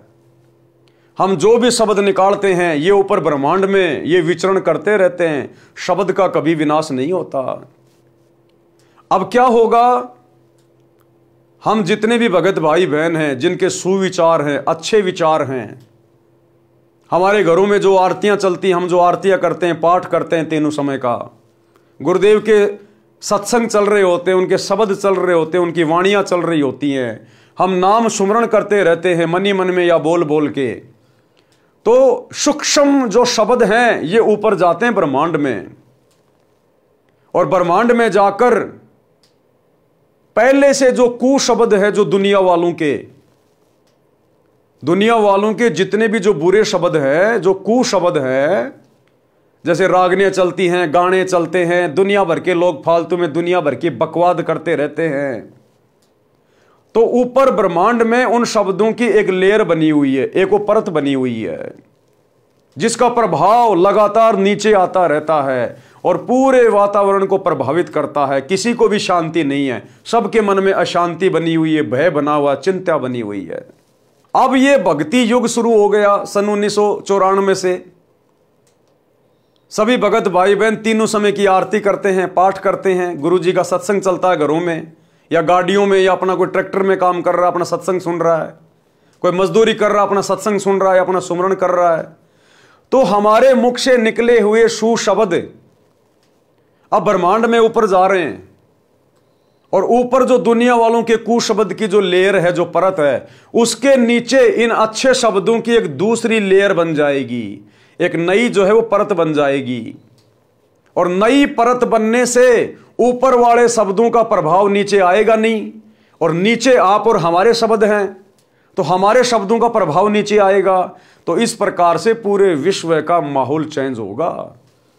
इसलिए गुरुदेव कहते हैं, कथा करो करतार की, सुनो कथा करतार, आन कथा सुनिए नहीं कहे कबीर विचार। भगत के मुख से कभी भी हंसी मजाक की बातें नहीं निकलनी चाहिए। भगत के मुख से कभी भी निंदा, चुगली, राग, द्वेष, ईर्ष्या की बातें नहीं निकलनी चाहिए।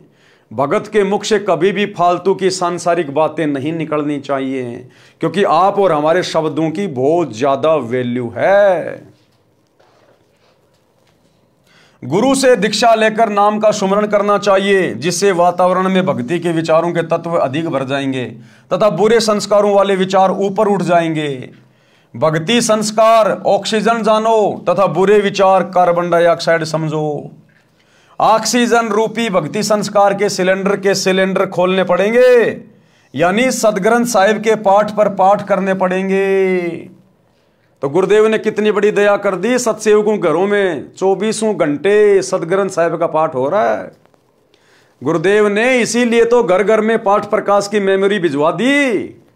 आज कई हजारों की संख्या में सत्सेवक भाई बहनों के घरों में परमात्मा की अखंड वाणियां चलती रहती है, मीठी मीठी आवाज में। लगातार ब्रह्मांड में वो सुशब्द जा रहे हैं, और इसी प्रकार से धीरे धीरे ये दुनिया का वातावरण बदलेगा। इसीलिए तो हम सभी सत्सेवक भाई बहन तीनों समय नित्य नियम पुस्तिका में पाठ करते हैं, तीनों समय की आरती मुख से बोलते हैं, ताकि ये शब्द ब्रह्मांड में जाएं। यानी सदग्रंथ साहिब के पाठ पर पाठ करवाने पड़ेंगे तथा तीनों समय की संध्या नित्य कर्म करने होंगे, सुमरण करना होगा। भक्ति करने वालों की संख्या बढ़ेगी तो भक्ति के विचार भी पृथ्वी पर अधिक फैलेंगे, जिनसे प्रत्येक के मन में शांति का आभास होगा। सत्संग करने किसी के घर जाते थे तो पहले दिन तो हमारा भी मन अशांत हो जाता था, फिर प्रत्येक भगत अपनी अपनी रमेणी सुबह के नित्य नियम शाम की आरती तथा सुमरण करते, फिर सत्संग सुनाता, तब उस घर से बुरे विचार यानी कुसंस्कार निकल जाते। सुसंस्कारों की अधिकता होने से मन शांत होता। जब हम सत्संग या पाठ करके अगले गांव जाने लगते थे तो पूरा परिवार रोने लग जाता था। उनको इतनी शांति तथा संत भक्तों के संग में मिलती थी, उन संस्कारों का प्रभाव महीनों भर रहता था। यदि नाम लेकर प्रतिदिन की तीनों संध्या व सुमरण परिवार के लोग करने लग जाएं तो वह शांति सदा बनी रहेगी। जो बीड़ी हुक्का में तमाकू पीता है और वह बीज बोता है, तो उस अन्न में भी तमाकू की वासना सूक्ष्म तत्व प्रवेश कर जाते हैं। उस अन्न को खाने वाले में भी तमाकू सेवन करने की प्रेरणा बन जाती है। देखो कितना गहरा असर होता है।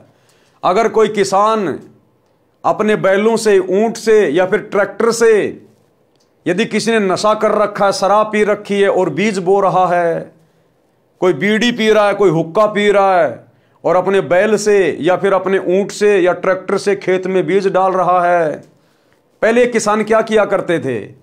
2 हड़ाई भरते, उसके बाद बैठ जाते, चिलम पीने लग जाते, फिर 2 हड़ाई भरते, फिर चिलम पीने लग जाते। तो गुरुदेव कह रहे हैं उस बीज को खाने वाले व्यक्ति में भी नशा करने की प्रवृत्ति ऑटोमेटिक पैदा हो जाती थी। और अब हम भगत भाई बहन अपने अपने खेतों में जब अपने गुरुदेव भगवान का सत्संग सुनते सुनते या सुमरण करते करते बीज बोएंगे, खेती बाड़ी करेंगे, फसल की जो है हम कटाई करेंगे, क्योंकि भगत का तो या तो सत्संग सुनेगा या फिर सुमरण करेगा, और तो कोई काम है ही नहीं। तो भगत के घर का अन्न यदि कोई खाएगा तो उसमें भी भक्ति करने की प्रेरणा उठेगी, उसमें भी नेक विचार उत्पन्न होंगे। इस प्रकार से देश दुनिया का माहौल धीरे धीरे बदलेगा, जैसे जैसे भगत समाज की संख्या बढ़ेगी और भगत समाज विधि विधान से गुरुदेव भगवान की भक्ति करेगा। जिस कारण से नशा तेजी से युवाओं में बढ़ रहा है। जब तक बच्चे हैं तब तक तो पिता, चाचा, ताऊ, दादाजी के डर से तंबाकू सेवन नहीं करते, परंतु युवा होते ही वे संस्कार प्रबल हो जाते हैं और नशे की आदत शीघ्र पड़ जाती है। मेरा उद्देश्य है किसका? गुरुदेव भगवान का। मेरा उद्देश्य है कि मानव समाज से नशा तथा अन्य सर्व बुराई जड़ से समाप्त करके धरती पर स्वर्ग बनाऊं। परमात्मा कबीर जी का कहा वचन साकार हुआ देखना चाहता हूं। उन्हीं की प्रेरणा व शांति से यह अनमोल कार्य सफल हो रहा है। ये दास तथा मेरे अनुयायी सच्ची नीयत से इस मिशन की सफलता के लिए प्रयत्नशील है। सफलता की पूरी आशा है। जब गुरुदेव भगवान ने कह दिया कि सफलता की पूरी आशा है तो उसे कोई मिटा नहीं सकता। साध वचन पलटे नहीं, पलट जाएं ब्रह्मांड। सांसारिक चूचू में भक्ति करनी पड़ेगी। तो भाई और बहनों, आज के वीडियो में हम केवल इतना ही लेंगे। हम धीरे धीरे इस पवित्र पुस्तक जीने की राह के ऊपर वीडियो बनाते हुए आगे बढ़ेंगे, क्योंकि हमारा मकसद केवल वीडियो बनाकर छोड़ना नहीं है। हमारा मकसद है इन कथाओं से शिक्षा लेना। सतगुरुदेव भगवान हमें क्या समझाना चाहते हैं, हमें कैसा भगत बनाना चाहते हैं, अपने मिशन को किस प्रकार से आगे बढ़ाने के लिए आप और हम सभी भगत भाई बहनों ने सेवा करते हुए मिशन में सहयोग करना है। ये पूरा विश्व अपना ही भाई बहन है। सभी इसी कबीर परमात्मा सतगुरु रामपाल जी की आत्मा है, इन्हीं के बच्चे हैं। आज हमें इस बात का पता चल गया, अन्य भगत भाई बहनों को अभी इस बात का आभास नहीं है। तो हमने अपने आचार विचार व्यवहार से, अपनी बोलचाल से, अपनी भक्ति से हमने सभी के सामने ऐसा उदाहरण पेश करना है, अपनी मर्यादाओं को ध्यान में रखकर, ताकि सभी आत्माओं की रुचि भक्ति की ओर बढ़े। और ये असर सामने वाले पे उस समय होगा जब हम खुद अपने गुरु जी के वचनों को फॉलो करेंगे और एक नेक भगत की तरह हम लोग व्यवहार करेंगे। तो भाई और बहनों, आज के वीडियो में केवल इतना ही। कल रात्रि 8 बजे सभी भगत भाई बहन फिर से लाइव जुड़िए। तब तक गुरुदेव भगवान हम सबको आज्ञा दें, इजाजत दें, सद्बुद्धि दें, आशीर्वाद दें।